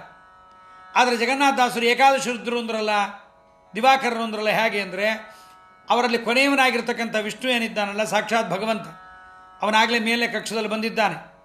ಅದರಿಂದ ಅವರನ್ನು ಬಿಟ್ಟು ಆದಿತ್ಯರು 11 ಅಂತ ಹೇಳಿದ್ದಾರೆ. ಅನಿತು ರುದ್ರರು, ಅವರು 11 ರುದ್ರರು, 11 ದಿವಾಕರರು ಹೇಗೋ ಇವರು ಅಷ್ಟೇ ರುದ್ರರು ಅಂತ, 11 ರುದ್ರರು ಅಂತ, ಅಷ್ಟು ರುದ್ರರು ಅಂದರೆ 11 ಜನ 11 ರುದ್ರರು ಅಂತ. ದಕ್ಷ ಪ್ರಜಾಪತಿ ಭೂತಾದೇವಿ ಅಂತ, ಆ ಭೃಗುಪುತ್ರ ಭೂತಾದೇವಿಯಲ್ಲಿ ಭೃಗು ಋಷಿಗಳ ಮಕ್ಕಳಾಗಿರ್ತಕ್ಕಂಥವರು ಭೂತ ಪ್ರಜಾಪತಿಯಿಂದ ಜನಿಸಿದ್ದಾರೆ. ರೈವತ, ಅಜ, ಭವ, ಭೀಮ, ವಾಮ, ಉಗ್ರ, ವೃಷಾಕಪಿ, ಅಜೈಕಪಾತ, ಹಿರ್ಬುಜ್ಞ, ಬಹುರೂಪ, ಮಹಾನ್ ಎಂಬುದಾಗಿ ಇವರೆಲ್ಲ 11 ಜನ ರುದ್ರಗಣದವರು. ಭೂತ ಪ್ರಜಾಪತಿ, ಭೂತ ಎಂಬತಕ್ಕಂಥ ಪ್ರಜಾಪತಿಯಿಂದ ಇನ್ನೊಬ್ಬಳ ಪತ್ನಿ ಸ್ವರೂಪಾದೇವಿಯಲ್ಲಿ ಭೂತ ಪ್ರೇತಾದಿ ರುದ್ರಗಣಗಳೆಲ್ಲ ಕೋಟಿಗಟ್ಟಲೆಯಾಗಿ ಹುಟ್ಟಿದ್ದಾರೆ. ಅದೇ ನಮಗೆ ಲೆಕ್ಕ ಬೇಕಾಗಿಲ್ಲ. ಅಶ್ವಿನಿಗಳೆರಡು, ಸೂರ್ಯ ಅವನು ಕುದುರೆಯ ರೂಪವನ್ನು ಧಾರಣ ಮಾಡಿ ಮನೆ ಬಿಟ್ಟು ಹೋಗಿದ್ದ ಸಂಜ್ಞಾದೇವಿಯ ಜೊತೆಗೆ ಸೇರಿದಾಗ, ಹೆಣ್ಣು ಕುದುರೆಯ ರೂಪ ತಾಳಿದ್ದ ಸಂಜ್ಞಾದೇವಿಯನ್ನು ಸೇರಿದಾಗ ಹುಟ್ಟಿದವರೇ ನಾಸತ್ಯ ಮತ್ತು ದಸರಾ ಅನ್ನತಕ್ಕಂಥ 2 ಮಕ್ಕಳು ಜನಿಸಿದ್ದಾರೆ. ಇವರು ದೇವ ವೈದ್ಯರು. 2 ಅಂತಲೂ ಗಣನೆ ಮಾಡ್ಬೋದು, 1 ಅಂತಲೇ ಗಣನೆ ಮಾಡ್ಬೋದು. ದಶವಿಹೀನ ಶತಾಖ್ಯರು ಸುಮನಸರು ಅಂದರೆ ಇವರಷ್ಟು ಜನನ ಸೇರಿಸಿದರೆ 10 ಕಡಿಮೆ 100 ಜನ ಅಂತ ಸಂಸ್ಕೃತದಲ್ಲಿ ಹೇಳುವಾಗ ಹಾಗೆ, ಕೆಲವು ಭಾಷೆಗಳಲ್ಲೂ ಹಾಗೆ ಇದೆ. ಪಾವಲಿ ಕಡಿಮೆ ₹1 ಅಂತ. ಪಾವಲಿ ಕಡಿಮೆ ₹1 ಅಂದರೆ ₹1 4 ಪಾವಲಿ ಅಂದರೆ 25 ಪೈಸಾ. ಅದರಲ್ಲಿ 1 ಪಾವಲಿ ಕಡಿಮೆ ಅಂದರೆ 75 ಪೈಸಾ ಅಂತ ಹೇಳಲಿಕ್ಕೆ ಹಾಗೆ ಹೇಳೋ ಸಂಪ್ರದಾಯ. ಹಾಗೆ 10 ಕಡಿಮೆ 100 ಅಂದರೆ 90 ಜನ ದೇವತೆಗಳು, ವಸುಗಳು, ಪ್ರಜಾಪತಿಗಳು ಮುಂದಾದವರೆಲ್ಲ ಸೇರಿದರೆ 91 ಜನ ದೇವತೆಗಳಾಗುತ್ತಾರೆ. 91 ಅಂತ ಯಾಕೆ ಹೇಳಿದ್ರು ದಾಸರು? ಇಂದ್ರ ಮರುದ್ಗಣಗಳಲ್ಲಿ ಒಮ್ಮೆ, ಆದಿತ್ಯರಲ್ಲಿ ಇನ್ನೊಮ್ಮೆ, ಹೀಗೆ 2 ಬಾರಿ ಸೇರ್ಪಡೆಯಾಗಿದ್ದಾನೆ. ಆದ್ದರಿಂದ 90. ತತ್ವಪ್ರದೀಪ ಎಂಬತಕ್ಕಂಥ ಪಂಡಿತಾಚಾರ್ಯ ಗ್ರಂಥದಲ್ಲಿ ಇಂದ್ರನನ್ನು ಸೇರಿಸದೆ ಮುಖ್ಯ ವಾಯುವನ್ನು ಸೇರಿಸಿದ್ದಾರೆ. ಆ ಪಕ್ಷದಲ್ಲಿ 2 ಅಶ್ವಿನಿ ದೇವತೆಗಳನ್ನು ನಾಸತ್ಯ ಅಂದು ದಸರಾ ಅಂತ ಕರೆಯುವುದರಿಂದ ಒಂದು ಹೆಸರಿನ 2 ಒಬ್ಬರು ಅಂತ ವಿವಕ್ಷೆ ಮಾಡಿದ್ದಾರೆ ಅಂತ ಇಟ್ಕೊಳ್ಬೇಕು. ಅಶ್ವಿನಿಗಳೊಂದು ಅಂತ ಒಂದು ಪಾಠವೂ ಇದೆ, ಆದರೆ ಅದು ಅವಶ್ಯಕವಲ್ಲ. ಅಶ್ವಿನಿಗಳೆರಡು ಎಂಬತಕ್ಕಂಥ ಪಾಠದಲ್ಲಿ ಒಂದೆಂದು ವಿವಕ್ಷೆಯನ್ನು ಮಾಡ್ಕೋಬಹುದು. ಚತುರಾತ್ಮ ನಿಯಾಮಿಸುವ ಬ್ರಹ್ಮ ಸಮೀರ ಖಗಪ ಫಣೀಂದ್ರರೊಳಗಿದ್ದು. ಈ 90 ದೇವತೆಗಳಲ್ಲಿ ಬ್ರಹ್ಮ, ವಾಯು, ಗರುಡ, ಶೇಷ ನಿಯಾಮಕರಾಗಿದ್ದಾರೆ. ಅವರೊಳಗೆ ವಾಸುದೇವಾದಿ ಚತುರ್ಮೂರ್ತ್ಯಾತ್ಮಕನಾದ ಚತುರಾತ್ಮ, ಚತುರ್ಭಾವ ಅಂತ ಹರಿ ಪರಮಾತ್ಮ ಒಬ್ಬನೇ ಇದ್ದು ನಿಯಮನ ಮಾಡ್ತಾ ಇದ್ದಾನೆ. ಇಲ್ಲಿ ನಿಯಾಮಿಸುವ ಅಂತ ದೀರ್ಘ ಹೇಳಬೇಕಾಗಿತ್ತು. ನಿಯಮಿಸುವ ಅಂತ ಛಂದಸ್ಸಿಗೋಸ್ಕರವಾಗಿ ಅದನ್ನು ನಿಯಾಮಿಸುವ ಅಂತ ದೀರ್ಘವನ್ನು ಮಾಡಿದ್ದಾರೆ. ನಿಯಾಮಿಸುವ ಅಂತ ಹೇಳಬೇಕಾಗಿತ್ತು. ಅದರ ದಾಸರಾಯರು ನಿಯಾಮಿಸುವ ಅಂತ ಹೇಳ್ಬೋದನ್ನು ನಿಯಾಮಿಸುವ ಅಂತ ದೀರ್ಘ ಮಾಡಿದ್ದಾರೆ. ಯಾಕೆಂದರೆ ಛಂದಸ್ಸಿಗೋಸ್ಕರ ಮಾಡಿಕೊಳ್ಳೋದುಂಟು. ಚತುರಾತ್ಮ ಹರಿ 90 ದೇವತೆಗಳಲ್ಲಿ ಬ್ರಹ್ಮಾದಿ 4 ಇಟ್ಟು ಚಕ್ರದಂತೆ ತಿರುಗಿಸ್ತಾನೆ, ಅದರಿಂದ ನಿಯಮಿಸ್ತಾನೆ ಅಂತ ವೇದ ಹೇಳ್ತಾ ಇದೆ. ಋಗ್ವೇದ ಒಂದು ಮಂತ್ರವನ್ನು ಹೇಳುತ್ತೆ. ಚತುರ್ಭಿಸ್ಸಾಕಂ ನವತಿಂಚ ನಾಮಭಿ ಚಕ್ರನ್ನ ವೃತ್ತಂ ವ್ಯತೀನ ವಿಪವತತ್. ಚತುರ್ಭಿಸ್ಸಾಕಂ ಎಂಬತಕ್ಕಂಥದ್ದಕ್ಕೆ 2 ಅರ್ಥ. ವಾಸುದೇವಾದಿ 4 ರೂಪಗಳಿಂದ ಯುಕ್ತನಾಗಿ ದೇವತೆಗಳನ್ನು ನೇಮನ ಮಾಡ್ತಾನೆ ಮತ್ತು ಬ್ರಹ್ಮಾದಿ 4 ದೇವತೆಗಳಿಂದ ಸಹಿತನಾಗಿ 90 ದೇವತೆಗಳನ್ನು ನೇಮಿಸ್ತಾನೆ ಅಂತ ಹೀಗೆ ಅರ್ಥ. ಹೀಗೆ ವಸುಗಳೆಂಟು ನವಪ್ರಜೇಶರು ಶ್ವಸನಗಣವೈವತ್ತು, ಏಕಾದಶ ದಿವಾಕರರು ಅನಿತು ರುದ್ರರು ಅಶ್ವಿನಿಗಳೆರಡು, ದಶವಿಹೀನ ಶತಾಕ್ಕೈ ಸುಮನಸರೊಳಗೆ ಚತುರಾತ್ಮ ನಿಯಾಮಿಸುವ ಬ್ರಹ್ಮ ಸಮೀರ ಖಗಪ ಫಣೀಂದ್ರರೊಳಗಿದ್ದು. ಇಷ್ಟೆಲ್ಲ ದೇವತೆಗಳು ನಮ್ಮ ದೇಹದಲ್ಲಿದ್ದು ನಮಗೆ ಅನುಗ್ರಹವನ್ನು ಮಾಡಬೇಕಾರೆ, ಅದನ್ನು ನಮಗೆ ಮಾಡಬೇಕಾದ್ರೆ ಈ ದೇಹ ಪರಮಾತ್ಮನ ದೇಹ, ಪರಮಾತ್ಮ ನಮ್ಮ ದೇಹದಲ್ಲಿದ್ದಾನೆ ಅಂತ ತಿಳಿದು ಪರಮಾತ್ಮನ ಆಯುಧಗಳನ್ನು ನಮ್ಮ ದೇಹಕ್ಕೆ ಧಾರಣ ಮಾಡ್ತೀವಿ. ಇದೊಂದು ಬಾಹ್ಯ ದೀಕ್ಷೆ. 12 ನಾಮಗಳನ್ನು ಮತ್ತು ಸುದರ್ಶನ, ಪಾಂಚಜನ್ಯ, ಅದರಂತೆ ಕೌಮೋದಿಕಿ, ಪರಮಾತ್ಮನ ಪದ್ಮ, ನಾಮ ಇರತಕ್ಕಂಥ ಓಂ ನಮೋ ನಾರಾಯಣ ಎಂಬತಕ್ಕಂಥ ಪಂಚಮುದ್ರೆಗಳನ್ನು ವೈಷ್ಣವರು ಧಾರಣ ಮಾಡಲೇಬೇಕು ಎಂಬುದನ್ನು ಪದ್ಮಪುರಾಣದಲ್ಲಿ ರುದ್ರದೇವರು ಬಹಳ ಸ್ಪಷ್ಟವಾಗಿ ಹೇಳಿದ್ದಾರೆ. ರುದ್ರ ದೇವರು ಕೂಡ ಹೊರಗಡೆ ಮಾತ್ರ ತಾನು ಅನೇಕ ಜನರಿಗೆ ಮೋಹಗೊಳಿಸಲಿಕ್ಕೆ ಭಸ್ಮಧಾರಣೆಯನ್ನು ಮಾಡಿದ್ದರು, ಅಂತರಂಗದಲ್ಲಿ ತಾನು ಇದೇ ಮುದ್ರೆಗಳನ್ನೇ ಧಾರಣ ಮಾಡುತ್ತೀನಿ ಅಂತ ರುದ್ರದೇವರ ಬಗ್ಗೆಯೂ ಕೂಡ ಪದ್ಮಪುರಾಣದಲ್ಲಿ ನಾವು ಸ್ಪಷ್ಟವಾಗಿ ನೋಡಬಹುದು. ಅದನ್ನು ಜಗನ್ನಾಥದಾಸರು ಹಿಂಕಾರ, ಪ್ರಸ್ತಾವ, ಪ್ರತಿಹಾರ, ನಿಧನ, ಪ್ರಸ್ತಾವ ಮೊದಲಾಗಿರ್ತಕ್ಕಂಥದ್ದಲ್ಲಿ ಪರಮಾತ್ಮ ಹೇಗಿದ್ದಾನೆ ಉದ್ಗೀತ ನಾಮಕನಾಗಿ ಎಂಬುದನ್ನು ಉಪನಿಷತ್ತಲ್ಲಿ ಬಂದದ್ದನ್ನು ದಾಸರಾಯರು ಹೇಳ್ತಾ ಇದ್ದಾರೆ. ತೋರು ತಿಪ್ಪನು ಚಕ್ರದಲ್ಲಿ ಹಿಂಕಾರ ನಾಮಕ, ಶಂಖದಲ್ಲಿ ಪ್ರತಿಹಾರ, ಗದೆಯಲ್ಲಿ ನಿಧನ, ಪದ್ಮದಲ್ಲಿ ಪ್ರಸ್ತಾವ, ಕಾರುಣಿಕನು ಉದ್ಗೀತ ನಾಮದಿ ಮಾರಮಾರಮಣ ನಿರೂಪಗಳ ಶಂಖಾರಿ ಮೊದಲಾದ ಆಯುಧಗಳೊಳಗೆ ಸ್ಮರಿಸಿ ಧರಿಸುತ್ತಿರು. ನಮಗೆ ಧಾರಣ ಮಾಡು ಅಂತ ಸ್ಪಷ್ಟವಾಗಿ ಜಗನ್ನಾಥದಾಸರು ಅನುಗ್ರಹ ಮಾಡ್ತಾ ಇದ್ದಾರೆ. ಚಕ್ರ ಅಲ್ಲಿ ಪ್ರದ್ಯುಮ್ನ ಹಿಂಕಾರದಲ್ಲಿ, ಹಿಂಕಾರ ಅಂದರೆ ಪರಮಾತ್ಮನಿಗೆ ಪ್ರದ್ಯುಮ್ನ ಅಂತ ಹೆಸರು. ಅಂತ ಹಮ್ಮಿಂಗ್ ಮಾಡ್ತೀವಲ್ಲ ಅದೇ ಹಿಂಕಾರ. ಸಂಗೀತ ಪ್ರಾರಂಭ ಮಾಡುವಾಗ ಹಿಂಕಾರ. ಅದಾದ ಮೇಲೆ ಶಂಖದಲ್ಲಿ ಪ್ರತಿಹಾರ, ಅವನೇ ಶ್ರೇಷ್ಠನಾಗಿರ್ತಕ್ಕಂತಹ ಪರಮಾತ್ಮ ಅನಿರುದ್ಧ ನಾಮಕನಾಗಿರ್ತಾನೆ. ಗದೆಯಲ್ಲಿ ನಿಧನ, ಸಂಕರ್ಷಣ ನಾಮಕನಾಗಿರ್ತಾನೆ. ಪದ್ಮದಲ್ಲಿ ವಾಸುದೇವ ಪ್ರಸ್ತಾವ ತಾನು ಮಾಡ್ತಾನೆ. ಉದ್ಗೀತ ನಾಮಕನಾಗಿ ಪರಮಾತ್ಮ ನಾರಾಯಣ ಇದ್ದಾನೆ, ಇವನ ಚಿಂತನೆಯನ್ನು ಮಾಡಬೇಕು ಅಂತ ಹೇಳ್ತಾ ಇದ್ದಾರೆ. ಹಿಂಕಾರ ಚಕ್ರಗ ಶಂಖೆ ಪ್ರತಿಹಾರೋ ಗದಾಗತಃ, ನಿಧನಂ ಪದ್ಮಗ ಪ್ರಸ್ತಾವಾಖ್ಯೋ ಲಕ್ಷ್ಮೀ ನಿಕೇತನಃ, ಉದ್ಗೀತೋ ಮುದ್ರಿಕಾ ಸಂಸ್ಥಃ ನಾರಾಯಣ ಇತೀರಿತಃ ಅಂತ ಗರುಡ ಪುರಾಣದ ಬ್ರಹ್ಮಕಾಂಡದಲ್ಲಿ ಬಂದ ವಿಚಾರವನ್ನು ಹೇಳ್ತಾ ಇದ್ದಾರೆ. ಚಕ್ರಮುದ್ರೆಯಲ್ಲಿ ಲಕ್ಷ್ಮೀರಮಣ ಹಿಂಕಾರ ನಾಮಕನಾಗಿ, ಶಂಖಮುದ್ರೆಯಲ್ಲಿ ಪ್ರತಿಹಾರ ನಾಮಕನಾಗಿ, ಗದಾಮುದ್ರೆಯಲ್ಲಿ ನಿಧನ ನಾಮಕ ರೂಪನಾಗಿ, ಪದ್ಮಮುದ್ರೆಯಲ್ಲಿ ಪ್ರಸ್ತಾವ ನಾಮಕ ರೂಪನಾಗಿ, ನಾರಾಯಣ ನಾಮ ಮುದ್ರೆಯಲ್ಲಿ ಕೊನೆಯ ಮುದ್ರೆಯಲ್ಲಿ ಚಕ್ಕಚೌಕ ಇರುತ್ತಲ್ಲ, ಅದನ್ನು ಹಾಕ್ಕೊಂಡಾಗ ಸ್ವಲ್ಪ ನಿಧಾನಕ್ಕೆ ನೋಡ್ರಿ, ಓ ನಮೋ ನಾರಾಯಣಾಯ ಅಂತ ಬರೆದಿರ್ತಾರೆ, ಅದರಲ್ಲಿ ಉಲ್ಟಾ ಇರುತ್ತೆ, ನಮ್ಮ ದೇಹಕ್ಕೆ ಹಾಕ್ಕೊಂಡಾಗ ಕಾಣಿಸುತ್ತೆ. ನಾರಾಯಣ ನಾಮ ಮುದ್ರಿಕೆಯಲ್ಲಿ ಉದ್ಗೀತ ನಾಮಕ ರೂಪನಾಗಿ ತೋರ್ತಾನೆ. ಲಕ್ಷ್ಮೀರಮಣನ 5 ರೂಪಗಳನ್ನು 5 ಆಯುಧ ಮುದ್ರೆಗಳಲ್ಲಿ ನೆನೆದು ಮುದ್ರಾಧಾರಣ ಮಾಡಿಕೋ. ಯಾಕೆ ಅನ್ನೋದನ್ನು ಮುಂದೆ ಹೇಳುತ್ತಾರೆ. ಸಾಮಗಾನದಲ್ಲಿ ರಥಂತರ, ವಾಮದೇವ, ಬೃಹತ್, ವೈರೂಪ, ವೈರಾಜ, ಶಕ್ವರಿ, ರೇವತಿ, ಯಜ್ಞ, ಯಜ್ಞೀಯ, ರಾಜನ ಮುಂತಾಗಿರ್ತಕ್ಕಂಥ ಅನೇಕ ಸಾಮಗಾನಗಳ ಪ್ರಭೇದ ಇದೆ. ಅವುಗಳ ಗಾನವನ್ನು ಸ್ಥೂಲವಾಗಿ ವಿಭಾಗ ಮಾಡಿ 5 ಅಂತ ಮಾಡಿದ್ದಾರೆ. ಅವೇ ಹಿಂಕಾರ, ಪ್ರಸ್ತಾವ, ಉದ್ಗೀತ, ಪ್ರತಿಹಾರ, ನಿಧನ ಅಂತ. ಹಿಂಕಾರ ಪ್ರಸ್ತಾವಗಳು ಪ್ರಾರಂಭದ ಭಾಗ, ಸಂಗೀತವನ್ನು ಪ್ರಸ್ತಾಪ ಮಾಡೋದು, ಹಮ್ಮಿಂಗ್ ಮಾಡೋದು, ಹುಮ್ ಅಂತ. ಉದ್ಗೀತ ನಡುವಿನ ಭಾಗ ಸಂಗೀತದಲ್ಲಿ. ಪ್ರತಿಹಾರ, ನಿಧನಗಳು ಅಂತ ನಿಲ್ಲಿಸಿಬಿಡ್ತಾರೆ. ನಿಧನ ಸಾಮಗಾನ ಪ್ರಿಯನಾದ ಶ್ರೀಹರಿ 5 ಭಾಗಗಳಲ್ಲಿ ಕ್ರಮವಾಗಿ ಪ್ರದ್ಯುಮ್ನ, ವಾಸುದೇವ, ನಾರಾಯಣ, ಅನಿರುದ್ಧ, ಸಂಕರ್ಷಣ ರೂಪದಿಂದ ಪ್ರತಿಪಾದ್ಯನಾಗಿದ್ದಾನೆ. ತೋರುತಿಪ್ಪನು ಚಕ್ರದಲ್ಲಿ ಹಿಂಕಾರ, ಚಕ್ರಮುದ್ರೆಯನ್ನು ಹಚ್ಚಿಕೊಳ್ಳುವಾಗ ಸೃಷ್ಟಿಕರ್ತನಾದ್ದರಿಂದ ಹಿಂಕಾರ ಸಾಮಭಾಗ ಪ್ರತಿಪಾದ್ಯನಾದ್ದರಿಂದ ಹಿಂಕಾರ ನಾಮಕ ಪ್ರದ್ಯುಮ್ನ ಚಕ್ರಮುದ್ರೆಯಲ್ಲಿದ್ದಾನೆ. ಚಕ್ರಮುದ್ರೆಯನ್ನು ಹಚ್ಚಿಕೊಳ್ಳುವಾಗ ಸುದರ್ಶನ ಮಹಾಜ್ವಾಲ ಕೋಟಿ ಸೂರ್ಯ ಸಮಪ್ರಭ ಅಜ್ಞಾನಾಂಧಸ್ಯ ಮೇ ನಿತ್ಯಂ ವಿಷ್ಣೋರ್ಮಾರ್ಗಂ ಪ್ರದರ್ಶಯ. ಪರಮಾತ್ಮನ ಮಾರ್ಗವನ್ನು ತೋರಿಸು, ನನ್ನ ಪಾಪಗಳನ್ನು, ಕೋಟಿ ಸೂರ್ಯ ಸಮಕ್ಕೆ ಪ್ರಭಾನಾಗಿದ್ದೀಯ ನೀನು, ನನ್ನ ಪಾಪಗಳನ್ನು ಕಳಿ ಇಂಥದನ್ನು ಹಚ್ಕೊಳ್ಬೇಕು. ದೇಹ ಪರಮಾತ್ಮನ ರಥವಾಗಿದೆ. ಮುಂದೆ ಹೇಳ್ತಾರೆ ದಾಸರಾಯರು, ಅವನ ಚಿಹ್ನೆಗಳಿಂದ ಇದು ಅಲಂಕಾರವಾಗಿರುತ್ತೆ. ಅದನ್ನು ವಿಭೂತಿ ಸಂಧಿಯಲ್ಲೂ ಕೂಡ ಹೇಳಿದ್ದಾರೆ. ಅದನ್ನು ಚಿಂತನೆ ಮಾಡಬೇಕು ನೀವು. ಅವನ ಚಿಹ್ನೆಯಾದ ಚಕ್ರಮುದ್ರೆಯಲ್ಲಿ ಅವನೇ ನೋಡುವವರ ಕಣ್ಣಿಗೆ ಚಕ್ರಮುದ್ರೆಯಾಗಿ ಚಕ್ರಚಿಹ್ನೆಯಾಗಿ ತೋರ್ತಾನೆ. ಅವನ ಆಯುಧವೂ ಚಕ್ರವೂ ತೋರುತ್ತೆ ಅಂತ ಬೇರೆ ಹೇಳಬೇಕಾಗಿಲ್ಲ.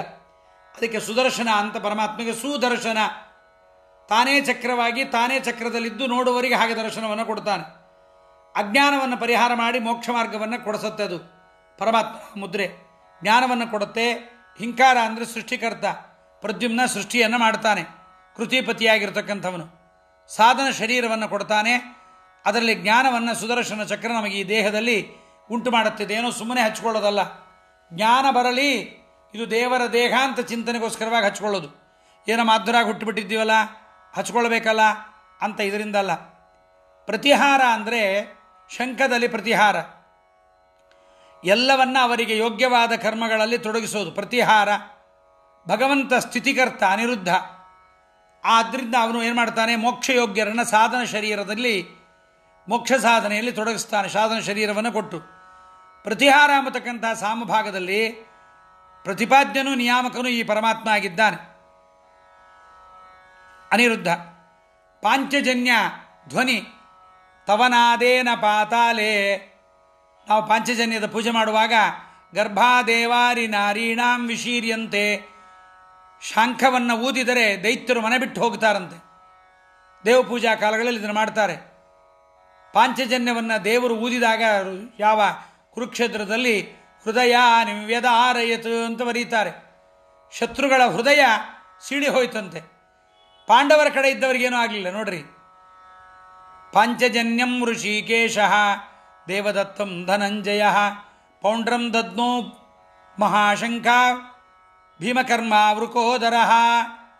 ಯಾವಾಗ ಪರಮಾತ್ಮ ಮಾಧವ ಪಾಂಡವಶ್ಚೈವ ದಿವ್ಯೋ ಶಂಖೋ ಪ್ರದತ್ನತು, ಯಾವಾಗ ಅರ್ಜುನ ಮತ್ತು ಪರಮಾತ್ಮ ಶಂಖಧ್ವನಿ ಮಾಡಿದರೂ ಪರಮಾತ್ಮನ ಪಂಚಜನ ಎಂಬತಕ್ಕಂಥ ದೈತ್ಯನ ಆ ಒಂದು ಶ್ರೇಷ್ಠವಾದ ಶಂಖವನ್ನು ಪರಮಾತ್ಮೆಯನ್ನು ತಂದಿದ್ದ.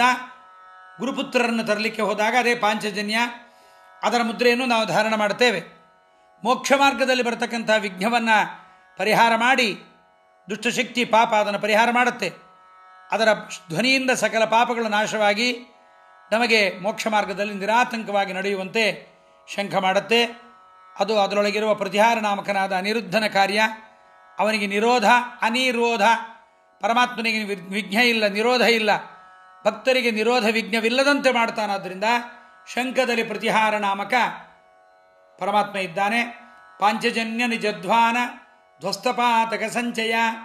ತ್ರಾಹಿ ಮಾಂ ಪಾಪಿನಂ ಘೋರಂ ಸಂಸಾರಾರ್ಣವಪಾತಿನಂ ಅಂತ ಪಾಂಚಜನ್ಯವನ್ನು ಶಂಖವನ್ನು ಹಚ್ಚಿಕೊಳ್ಬೇಕಾದ್ರೆ ಹೇಳಬೇಕಾದ ಮಾತು. ಇನ್ನು ಮುಂದೆ ಗದಾ. ಬ್ರಹ್ಮಾಂಡ ಭುವನಾರಂಭ ಮೂಲಸ್ತಂಭೋ ಗದಾಧರ ಕೌಮೋದಕೀಕರೇಯಸ್ಯ ತಂ ನಮಾಮಿ ಗದಾಧರಂ. ಪರಮಾತ್ಮ ಗದಾಧಾರನಾಗಿದ್ದಾನೆ. ಅದಕ್ಕೆ ಹೆಸರು ಕೌಮೋದಕಿ ಅಂತ ಹೆಸರಿದೆ. ಅದರಲ್ಲಿ ಪರಮಾತ್ಮ ನಿಧನ ನಾಮಕನಾಗಿದ್ದಾನೆ. ಲಯ ಮಾಡತಕ್ಕಂಥವನು. ಲಯಕರ್ತ ಯಾರು? ಸಂಕರ್ಷಣ. ಸಾಮಗಾನದಲ್ಲಿ ಮುಕ್ತಾಯದ ಭಾಗವೇ ನಿಧನ. ಅದರಲ್ಲಿರತಕ್ಕಂತಹ ಸಂಕರ್ಷಣ ಸಂಸಾರವನ್ನು ನಾಶ ಮಾಡ್ತಾನೆ. ಅವನ ಕೌಮೋದಕಿ ಗದ್ದೆ ದೈತ್ಯ ಶೋಣಿತ ದಿಗ್ಧಾಂಗ ಅಂತ ಅದನ್ನು ಸ್ತೋತ್ರ ಮಾಡ್ತಾರೆ. ಅದು ಅಸುರ ರಕ್ತದಿಂದ ತೊಯ್ದು ಹೋಗಿದೆಯಂತೆ, ಅಸುರ ನಾಶಕವಾಗಿರುತ್ತೆ. ಅದರೊಳಗಿರುವ ನಿಧನನಾಮಕ ಸಂಕರ್ಷಣ ಕಾರ್ಯ ಸಂಕರ್ಷಣ ದುಷ್ಟಶಕ್ತಿಗಳನ್ನು ಒರೆಸಿ ಹಾಕ್ತಾನೆ. ಆ ಗದೆಯನ್ನು ನಾವು ಧಾರಣ ಮಾಡೋದರಿಂದ ಹಣೆಯಲ್ಲಿ ಮತ್ತು ಈ ಹೊಟ್ಟೆಯ ಎಡಭಾಗದಲ್ಲಿ, ಎದೆಯಲ್ಲಿ, ಎರಡು ಕೈಗಳಲ್ಲಿ, ಎಡಭಾಗದಲ್ಲಿ ಎರಡು ಕಡೆ ಈ ಒಂದು ನಾಮವನ್ನು, ಯಾವ ಶ್ರೇಷ್ಠವಾಗಿರ್ತಕ್ಕಂತಹ ಗದಾವನ್ನು ಹೀಗೆ ಧಾರಣ ಮಾಡಬೇಕು. ಸಂಕರ್ಷಣ ದುಷ್ಟಶಕ್ತಿಗಳನ್ನು ಒರೆಸಿ ಹಾಕಿಬಿಡ್ತಾನೆ. ಪದ್ಮದಲ್ಲಿ ಪ್ರಸ್ತಾವ. ಸಂಸಾರ ಭಯ ಭೀತಾನಾಂ ಯೋಗಿನಾಂ ಅಭಯಪ್ರದ ಪದ್ಮಹಸ್ತೇನ ಯೋ ದೇವೋ ಯೋಗೀಶಂ ತಂ ನಮಾಮ್ಯಹಂ. ದೇವರ ಕೈಯಲ್ಲೂ ಪದ್ಮ ಇದೆ, ದೇವರ ಪಾದದಲ್ಲೂ ಪದ್ಮ ಇದೆ, ದೇವರ ಕಣ್ಣು ಪದ್ಮದಂತೆ ಇದೆ. ಪರಮಾತ್ಮನ ಕಣ್ಣು ಎಲ್ಲ ಹೀಗಿರುತ್ತೆ. ಪ್ರಸ್ಥವ. ಈ ಪದ್ಮವನ್ನು ನಾವು ಧಾರಣ ಮಾಡಿಕೊಂಡ್ರೆ ನಮಗೆ ಒಳ್ಳೆ ಪ್ರಶಂಸೆ ಬರುವಂತೆ, ಮೋಕ್ಷದಲ್ಲಿ ಜೀವ ಸ್ವರೂಪಭೂತವಾದ ಆನಂದಾದಿ ಗುಣಗಳನ್ನು ಅಭಿವ್ಯಕ್ತಿ ಮಾಡಿ ಅನ್ಯನ್ನವತರಂ ಕಲ್ಯಾಣತಮಂ ಅಂತ ಹೇಳುವಂತೆ ಅತಿ ಪ್ರಶಸ್ತವಾದ ಚಿನ್ಮಯವಾದ ನೂತನ ಶರೀರವನ್ನು ಕೊಡ್ತಾನೆ. ಅವನೇ ವಾಸುದೇವ ಮುಕ್ತ ನಿಯಾಮಕ. ಸಾಮಗಾನದ ಭಾಗವತ್ ಭಾಗದಲ್ಲಿ ಪ್ರತಿಪಾದ್ಯನಾಗಿದ್ದಾನೆ. ಪ್ರಸ್ತಾವ ನಾಮಕ ಆತ ಪದ್ಮಮುದ್ರೆಯಲ್ಲಿ ತಾನಿರ್ತಾನೆ. ಅದಕ್ಕೆ ಅವನನ್ನು ಸಂಸಾರ ಅಂದರೆ ಭಯ, ಭಯ ಅಂದರೆ ಸಂಸಾರ ಅಲ್ವಾ. ಹಾಗೆ ಮೋಕ್ಷ ಅಂತಂದರೆ ಅದೇ ಅಭಯ, ಅಭಯ ಅಂದರೆ ಮೋಕ್ಷ. ಪದ್ಮಹಸ್ತ ವಾಸುದೇವ ಅಭಯ ರೂಪವಾಗಿರ್ತಕ್ಕಂಥ ಮೋಕ್ಷ ನೀಡುತ್ತಾ ಪದ್ಮಮುದ್ರೆಯಲ್ಲಿರ್ತಾನೆ. ಕಾರುಣಿಕನು ಉದ್ಗೀತ ನಾಮದಿ. ಕರುಣಾವಂತನಾಗಿರ್ತಕ್ಕಂಥ ಸ್ವಾಮಿ ಉದ್ಗೀತ ನಾಮದಿ ನಾಮಮುದ್ರೆಯಲ್ಲಿ ಇರ್ತಾನೆ. ಅದಕ್ಕೆ ಹೇಳುವಾಗ ನಾಮುದ್ರೆ ಹಚ್ಕೊಳ್ಳಲ್ವೇನೋ ಅಂತಾರೆ ನೋಡ್ರಿ. ನಾಮ ಅಂದರೆ ನಾರಾಯಣ ನಾಮ, ಮುದ್ರೆ ಅಂದರೆ ಶಂಖ ಚಕ್ರ ಗದಾ ಪದ್ಮ. ಉದ್ಗೀತ ಅಂದರೆ ಉತ್ಕೃಷ್ಟವಾದ ಸರ್ವೋತ್ತಮ ಗೀತ ಅಂತ ಗಾನಲ್ ಮಾಡತಕ್ಕಂಥವನು ಅಂತ ಸಕಲ ವೇದ ಪುರಾಣಗಳಲ್ಲಿ ಅವನನ್ನೇ ಸರ್ವೋತ್ತಮ ಅಂತ ಹೊಳ್ತಾ ಇದ್ದಾರೆ. ವೇದೇ ರಾಮಾಯಣೇ ಚೈವ ಪುರಾಣೇ ಭಾರತೇ ತಥಾ ಆದಾವಂತೆ ಚ ಮಧ್ಯೆ ಚ ವಿಷ್ಣು ಸರ್ವತ್ರ ಗೀಯತೆ ಅಂತ ಅವನು ಉದ್ಗೀತ ಅಂತ ಉದ್ಗೀತವೆಂಬತಕ್ಕಂಥ ಸಾಮಭಾಗದಲ್ಲಿ ಪರಮಾತ್ಮ ಪ್ರತಿಪಾದ್ಯನಾಗಿದ್ದಾನೆ. ಓಂ ನಮೋ ನಾರಾಯಣಾಯ ಓಂ ಅಂತ ಆ ಮುದ್ರೆಯಲ್ಲಿ ಬರೆದಿರ್ತಾರೆ. ಆದ್ದರಿಂದ ಅದು ನಾರಾಯಣ ಎಂಬತಕ್ಕಂಥ ಮುದ್ರೆ ದೇಹದಲ್ಲಿ ಇಟ್ಟುಕೊಂಡು, ಇದು ದೇವರ ದೇಹ, ನಂದಲ್ಲ, ದೇವರ ಈ ದೇಹದಲ್ಲಿದ್ದಾನೆ, ನಾನೂ ಸ್ವರೂಪದಲ್ಲಿ ಶಂಖಚಕ್ರ ಗದಾ ಮುದ್ರೆಗಳನ್ನು ಇಟ್ಟುಕೊಂಡಿದ್ದೇನೆ, ನನಗದನ್ನು ಅಭಿವ್ಯಕ್ತಿ ಮಾಡಿಕೊಡ್ತಾನೆ ಭಗವಂತ ಅನ್ನುವ ಚಿಂತನೆ ಸಾರೂಪ್ಯ ನಮಗೆ ಬರಬೇಕಾದ್ರೆ ಅದು ಆ ರೀತಿಯಾಗಿ ಬರುತ್ತೆ ಎಂಬುದನ್ನು ಚಿಂತನೆ ಮಾಡಬೇಕು. ಮಾರಮಣನೈರೂಪಗಳ ಶಂಖಾದಿ ಮೊದಲಾದಾಯುಧಳದೊಳು ಸ್ಮರಿಸು ಧರಿಸುತ್ತಿರು. ದಾಸರಾಯರು ಅದಕ್ಕೆ ಹೇಳ್ತಾರೆ, ಮಂದನಾದರೂ ಸರಿಯೇ ಗೋಪೀ ಚಂದನ ಅಲವಿಂದೆ ಧರಿಸುತ್ತ ಕಂಧರದಲ್ಲಿ ಶ್ರೀ ತುಳಸಿ ಪದುಮಾಕ್ಷಗಳನ್ನೇ ಧರಿಸಿ ಎರಡು ದೀಕ್ಷೆಗಳಿಹವು ಅರಿತು ಬುಧರಿಂದ ದೀಕ್ಷಿತನಾಗು ದೀರ್ಘ ದ್ವೇಷಗಳ ಬಿಟ್ಟು ಅಂತ ಜಗನ್ನಾಥದಾಸರೇ ಹೇಳಿದ್ದಾರೆ. ಶಂಖ ಮತ್ತು ಅರಿ, ಶಂಖ ಮಾರಮಣನ ರೂಪಗಳ ಶಂಖಾದಿ ಮೊದಲಾದ ಆಯುಧಗಳೊಳಗೆ ಲಕ್ಷ್ಮೀರಮಣನ 5 ರೂಪಗಳನ್ನು ನೆನೆದು ಮುದ್ರೆಗಳನ್ನು ಧಾರಣ ಮಾಡು ಅಂತ ಆದೇಶನ ಕೊಡ್ತಾ ಇದ್ದಾರೆ ದಾಸರಾಯರು. ಇದು ವೈಷ್ಣವ ದೀಕ್ಷೆಯಲ್ಲಿ ಮೊದಲನೆಯದ್ದು ಬಾಹ್ಯ ದೀಕ್ಷೆ. ಬಾಹ್ಯ ದೀಕ್ಷೆಯಲ್ಲಿ ಶರೀರದಲ್ಲಿ ಪಂಚಮುದ್ರೆಗಳನ್ನು ಧಾರಣ ಮಾಡಬೇಕು. ಇದರಲ್ಲಿರತಕ್ಕಂಥ ನಿಗೂಢ ಪ್ರಮೇಯವನ್ನು ವಾದಿರಾಜರು ಯುಕ್ತಿಮಲ್ಲಿಕೆಯಲ್ಲಿ ಫಲಸೌರಭದಲ್ಲಿ ಹೇಳ್ತಾರೆ. ಶುದ್ಧ ಪ್ರಕೃತ್ಯಂತ ಶತಸ್ಯುರ್ ಭೂಷಣಾಯುಧರಾಶಯ ಮುಕ್ತಾನಾಂ ಕಿಲ ಸರ್ವೇಷಾಂ ಲಿಂಗಭಂಗೇ ಹರಿಚ್ಛಯ. ಸುಂದರವಾಗಿದೆ ಈ ಪ್ರಮೇಯ, ಕೇಳಿರಿ ವಾದರಾಜರದು. ಎಲ್ಲ ಮುಕ್ತರಿಗೂ ಭಗವಂತನ ಸಾರೂಪ್ಯ ಎಂಬತಕ್ಕಂಥದ್ದಿದೆ. ಸಾಲೋಕ್ಯ, ಸಾಮೀಪ್ಯ, ಸಾಯುಜ್ಯಗಳು ಮಾತ್ರ ಉತ್ತಮಾಧಿಕಾರಿಗಳಿಗೆ 5 ಥರ ಅಂತ ಹೇಳಿದ್ದೀವಲ್ಲ. ಸಾಲೋಕ್ಯ, ಸಾಮೀಪ್ಯ, ಸಾಯುಜ್ಯ, ಇದು 3 ಕೇವಲ ಉತ್ತಮಾಧಿಕಾರಿಗಳಿಗೆ. ಸಾರೂಪ್ಯ ಎಂಬತಕ್ಕಂಥದ್ದು ಭಗವಂತನ ಸಾರೂಪ್ಯ ಮುಕ್ತರಿಗೆಲ್ಲ ಇದೆ. ಅದರಿಂದ ಜ್ಞಾನಿಗಳು ವಿರಜಾಸ್ನಾನ ಮಾಡಿದ ಕೂಡಲೇ ನಮ್ಮ ಸ್ವರೂಪ ಶರೀರದಲ್ಲಿ ಅನಾದಿ ಕಾಲದಿಂದ ಇರತಕ್ಕಂತಹ ಪರಮಾತ್ಮನ ಸಾರೂಪ್ಯ ಹರಿಚ್ಛೆಯಿಂದ ವ್ಯಕ್ತವಾಗುತ್ತೆ. ನಮಗದು ಜ್ಞಾನ ಬರುತ್ತೆ. ಯಾಕೆಂದರೆ ಆವರ್ಕ ಲಿಂಗದೇಹ ಹೊರಟು ಹೋಗಿಬಿಡುತ್ತೆ. ವಿರಜಾಸ್ನಾನತೋ ಸಿಕ್ತಂ ಅದು ಹೊರಗೆ ಹೋಗಿಬಿಡುತ್ತೆ. ಸಾರೂಪ್ಯ ಅಂದರೆ ಏನಪ್ಪ ಅಂದರೆ ಸರ್ವೇ ಚತುರ್ಬಾಹವಃ, ಭಗವಂತನಂತೆ ಚತುರ್ಭುಜರಾಗಿರ್ತಾರಲ್ಲಿ ಸಾರೂಪ್ಯ ಮೋಕ್ಷದಲ್ಲಿ. ಚಕ್ರಶಂಖಾದಿ ಆಯುಧಗಳನ್ನು ಧಾರಣ ಮಾಡಿರ್ತಾರೆ. ಪೀತಾಂಬರವನ್ನು ಉಟ್ಟು ಕಿರೀಟ ಹಾರಾದಿ ಆಭರಣಗಳನ್ನು ಧರಿಸಿರ್ತಾರೆ. ವಾದರಾಜರು ಅದನ್ನು ತಮ್ಮ ವೈಕುಂಠ ವರ್ಣನೆಯಲ್ಲೂ ಕೂಡ ಇದನ್ನು ಹೇಳ್ತಾ ಇರ್ತಾರೆ. ಎಲ್ಲರೂ ಚತುರ್ಭುಜ ಅಂತ, ಎಲ್ಲರೂ ಪೀತಾಂಬರ ಆಯುಧ ವಸ್ತ್ರಾಭರಣಗಳ ಅನಾದಿ ಕಾಲದಿಂದ ಸ್ವರೂಪ ಶರೀರದಲ್ಲಿರುತ್ತೆ. ಅದು ಅವ್ಯಕ್ತವಾಗಿರುತ್ತೆ, ಕಾಣಿಸಿರೋದಿಲ್ಲ. ಲಿಂಗದೇಹದ ಆವರ್ಕ ಹೊರಟು ಹೋದಾಗ ಸಹಜವಾಗಿ ಅದು ವ್ಯಕ್ತವಾಗತ್ತೆ. ಸಾಧಕನಾದವನು ನಾನು ಮೋಕ್ಷಯೋಗ್ಯ ದೃಢವಾಗಿ ನಂಬಬೇಕು. ನಾನು ಮೋಕ್ಷಯೋಗ್ಯ, ಮಧ್ಯಮತದಲ್ಲಿ ಹುಟ್ಟಿದ್ದೇನೆ, ತಾರತಮ್ಯ ಪಂಚಭೇದದಲ್ಲಿ ಹರಿಸರ್ವೋತ್ತಮ ತತ್ವದಲ್ಲಿ ಶ್ರೀಮದ್ ಆನಂದ ತೀರ್ಥರ ತತ್ವಗಳಲ್ಲಿ ದೃಢವಾದ ನಂಬಿಕೆಯನ್ನಿಡಬೇಕು. ಮೋಕ್ಷ ಸಾಧನ ಮಾಡಬೇಕಾಗಿರೋದ್ರಿಂದ ತನ್ನಲ್ಲಿ ಆಯುಧ ಆಭರಣ ವಸ್ತ್ರಗಳು ಅವ್ಯಕ್ತವಾಗಿ ಸ್ವರೂಪ ಶರೀರದಲ್ಲಿವೆ ಅಂತ ಅನುಸಂಧಾನ ಮಾಡಿಕೊಂಡು, ಆ ಅನುಸಂಧಾನ ಮಾಡಿಕೊಳ್ಳಿಕ್ಕೆ ಅನುಕೂಲವಾಗುವಂತೆ ಬಾಹ್ಯ ಶರೀರದಲ್ಲಿ ಆಯುಧ ಚಿಹ್ನೆಗಳನ್ನು ಧಾರಣ ಮಾಡಬೇಕು. ಅರ್ಥ ಆಯ್ತಾ? ಯಾಕೆ ಈ ಮುದ್ರೆ ಗೋಪಿಚಂದ್ರಗಳನ್ನು ಧಾರಣ ಮಾಡ್ತೀವಿ ಅಂದರೆ, ನಾವು ಭಗವಂತನಂತೆ ಸಾರೂಪ್ಯ ಮೋಕ್ಷವನ್ನು, ಭಗವಂತನಂತೆ ಭಗವಂತ ಆಗೋದಿಲ್ಲ, ಅವನಂತೆ ಆಗುತ್ತೀವಿ, ಅವನೇ ಆಗೋದಿಲ್ಲ. ಅವನಂತೆ ಶಂಖ ಚಕ್ರ ಗದಾ ಮುದ್ರೆಗಳನ್ನು ಧಾರಣ ಮಾಡಿಕೊಂಡು ಪರಮಾತ್ಮನಂತೆ ಆಭರಣಗಳನ್ನು ಧಾರಣ ಮಾಡಿ ವಸ್ತ್ರಾಭರಣಗಳನ್ನು ಇಟ್ಟುಕೊಂಡು ನಾವು ಸ್ವರೂಪ ದೇಹದಲ್ಲೇ ಇರ್ತೀವಿ. ಅದು ಲಿಂಗದೇಹ ಆವರ್ಕ ಆಗಿರೋದ್ರಿಂದ ಕಾಣಿಸಿರೋದಿಲ್ಲ. ಅದನ್ನು ವಿರಜಾಸ್ನಾನ ಮಾಡಿದ ಮೇಲೆ ಪರಮಾತ್ಮ ವ್ಯಕ್ತವನ್ನು ಮಾಡ್ತಾನೆ. ಆ ಸ್ವರೂಪ ನಮ್ಮದು ಹೀಗಿದೆ ಅಂತ ಅನುಸಂಧಾನ ಮಾಡಿಕೊಳ್ಳಿಕ್ಕೆ ಈ ಶಂಖಚಕ್ರ ಗದಾ ಮುದ್ರೆಗಳನ್ನು ಧಾರಣ ಮಾಡಬೇಕು. ಆದ್ದರಿಂದ ತಾನು ಭಗವಂತನ ಸಾರೂಪ್ಯವುಳ್ಳವ, ಪರಮಾತ್ಮನಂತೆ ನಾನು ಇದನ್ನು ದೇಹದಲ್ಲಿದ್ದೇನೆ. ಇಷ್ಟೇ ನೋಡ್ರಿ, ಇಷ್ಟೇ ವ್ಯತ್ಯಾಸ. ನಾವು ಪರಮಾತ್ಮನಂತೆ ಇದ್ದೀವಿ ಅಂತ. ಕೆಲವರು ಹೇಳ್ತಾರೆ ನಾನೇ ಪರಮಾತ್ಮ ಅಂತ. ಹಾಗಲ್ಲ, ಪರಮಾತ್ಮ ಪರಮಾತ್ಮನೇ ಆಗಿರ್ತಾನೆ, ಜೀವ ಜೀವಾತ್ಮನೇ ಆಗಿರ್ತಾನೆ. ತಮ್ ಯಥಾ ಯಥೋಪಾಸತೆ ತದೇವ ಭವತಿ ಅಂತ. ನಾನೇ ದೇವರು ಅಂತ ಉಪಾಸನೆ ಮಾಡಿದರೆ ದೇವರಾಗಲ್ಲ. ನಾನು ದೇವರಂತೆ ಸಾರೂಪ್ಯ ಉಳ್ಳವನು ಅಂತ ಚಿಂತನೆ ಮಾಡಿದರೆ ನಾವು ದೇವರಂತೆ ಆಗುತ್ತೀವಿ. ದೇವರಾಗಲಿಕ್ಕೆ ದೇವರು ಬಿಡೋದಿಲ್ಲ. ಆದ್ದರಿಂದ ನೀವು ಕಥೆ ಕೇಳಿರ್ಬೋದು, ಚಿತ್ರಕೇತು ಅಂತ ವಿಚಿತ್ರ ವೀರ್ಯ ಚಿತ್ರಾಂಗದರ ಕಥೆ. ತನ್ನಂತೆ ಇನ್ನೊಬ್ಬ ಹೆಸರಿರ್ತಕ್ಕಂಥವನನ್ನು ಚಿತ್ರಾಂಗದ ಎಂಬತಕ್ಕಂಥ ಗಂಧರ್ವನ ಜೊತೆಗೆ ನಮ್ಮ ಅಂಬಾಲಿಕೆಯ ಮಗ, ನಮ್ಮ ಸತ್ಯವತಿಯ ಮಗ ತಾನು ಹೋಗಿ ಜಗಳಾಡಿ ಸತ್ತೋಗಿಬಿಡ್ತಾನೆ. ಹೆಸರಿದ್ದವರನ್ನೇ ಒಬ್ಬರು ಹೆಸರಿರ್ಲಿಕ್ಕೆ ಬಿಡೋದಿಲ್ಲ. ಇನ್ನು ಒಬ್ಬನೇ ಪರಮಾತ್ಮ ತನ್ನಂತೆ ಎಲ್ಲರನ್ನು ಪರಮಾತ್ಮ ಮಾಡ್ತಾನಾ? ಬ್ರಹ್ಮ ಒಬ್ಬನೇ ಸತ್ಯ, ಜಗತ್ತು ಮಿಥ್ಯಾ ಅಂತ ಹೇಳಿದ್ದಾರೆ. ವಾದರಾಜರ ಕೋಶಗೊಪ್ಪು ಹರಿಕಥಾಮೃತಸಾರದಲ್ಲಿ ವಾದರಾಜರು ಹೇಳ್ತಕ್ಕಂಥ ಈ ಪ್ರಮೇಯಗಳೆಲ್ಲ ಅರ್ಥಗರ್ಭಿತವಾಗಿದೆ ಎಂಬತಕ್ಕಂಥದ್ದನ್ನು ನಾವು ಚಿಂತನೆಯನ್ನು ಮಾಡಬೇಕು. ಅದರಿಂದ ಮುದ್ರಾಧಾರಣೆ ಮಾಡಿಕೊಳ್ಳುವ ಉದ್ದೇಶ ನಮ್ಮ ಸ್ವರೂಪದ ಅಭಿವ್ಯಕ್ತಿಗೆ ಭಗವಂತನ ಚಿಂತನೆಗೆ ಪೂರಕವಾಗಿ ಅದು ಬೇಕು. ಅದರಿಂದ ಅದರ ಚಿಂತನೆ ಮಾಡಬೇಕು ಅಂತ ತೋರು ತಿಪ್ಪನು ಇಷ್ಟೆಲ್ಲ ದೇಹದ ಒಳಗಡೆ ಇರ್ತಕ್ಕಂಥದ್ದನ್ನೆಲ್ಲ ದಾಸರು ಹೇಳ್ಕೊಂಬಂದರು. ಪಾಣಿಯೊಳ ತಮ್ಮ ಪಾದದಿಂದ ಆರಂಭ ಮಾಡಿಕೊಂಡು ದಾಸರಾಯರು ಹೇಳ್ಕೊಂಡು ಬಂದಿದ್ದಾರೆ. ಅದರಂತೆ ಈ ಇದರ ದೇಹದಲ್ಲಿ ಪರಮಾತ್ಮ ಇದ್ದಾನೆ ಎಂಬತಕ್ಕಂಥ ಅನುಸಂಧಾನ ಬರಬೇಕಾದ್ರೆ ಅದರಂತೆ ಆಭರಣ ಆಯುಧಗಳನ್ನು ಧಾರಣ ಮಾಡ್ಕೋಬೇಕು ಅನ್ನೋದಕ್ಕೋಸ್ಕರವಾಗಿ ಇದನ್ನು ಮಾಡ್ಕೋವಂಥ ದಾಸರಾಯರು ಸ್ಮರಿಸಿ ಧರಿಸುತ್ತಿರು. ತೋರು ತಿಪ್ಪನು ಚಕ್ರದಲ್ಲಿ ಹಿಂಕಾರ ನಾಮಕ, ಶಂಖದಲ್ಲಿ ಪ್ರತಿಹಾರ, ಗದೆಯಲ್ಲಿ ನಿಧನ, ಪದ್ಮದಲ್ಲಿ ಪ್ರಸ್ತಾವ, ಕಾರುಣಿಕನುದ್ಗೀತ ನಾಮದಿ ಮಾರಮಣ ನೈರೂಪಗಳ ಶಂಖಾರಿ ಮೊದಲಾದ ಆಯುಧಗಳೊಳಗೆ ಸ್ಮರಿಸಿ ಧರಿಸುತ್ತಿರು. ಹೀಗೆ ದೇಹವನ್ನು ಪರಮಾತ್ಮನಿಗೆ ಪರಮಶ್ರೇಷ್ಠವಾದ ಈ ರೀತಿಯಾದ ಚಿಂತನೆಯನ್ನು ಮಾಡು ಅಂತ ಹೇಳ್ತಾ ಮುಂದಿನ 29ನೇ ಪದ್ಯದಲ್ಲಿ ತನಸು ದೇಹವನ್ನು ದೇವರಿಗೆ ರಥವನ್ನಾಗಿ ಮಾಡೋದನ್ನು ವಿಭೂತಿ ಸಂಧಿಯಲ್ಲೂ ಹೇಳಿದರು. ಇಲ್ಲಿ ಪುನಃ ಮತ್ತೊಂದು ಕ್ರಮದಲ್ಲಿ ಅದನ್ನು ಹೇಗೆ ಹೇಳ್ತಾರೆ ಎಂಬುದನ್ನು ನಾಳಿನ ದಿವಸ ಸಾಯಂಕಾಲದ ಇದೇ ನಮ್ಮ ನಿತ್ಯೋತ್ಸವದ ಈ ಒಂದು